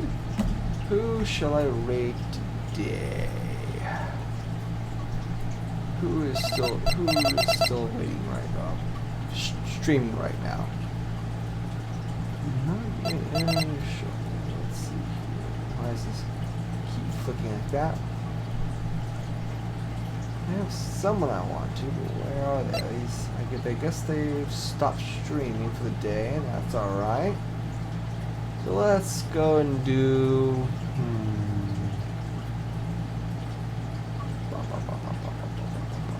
I know who we're gonna rate T-Dog here. Hey, T-Dog. Looks like he's currently playing GeoGuessr, which is kind of an interesting game. Well, good night everyone. I will be streaming Friday. I may stream tomorrow. It'll probably be Tarkov, but we will see. Either way, Friday will be. Good night. Here we go.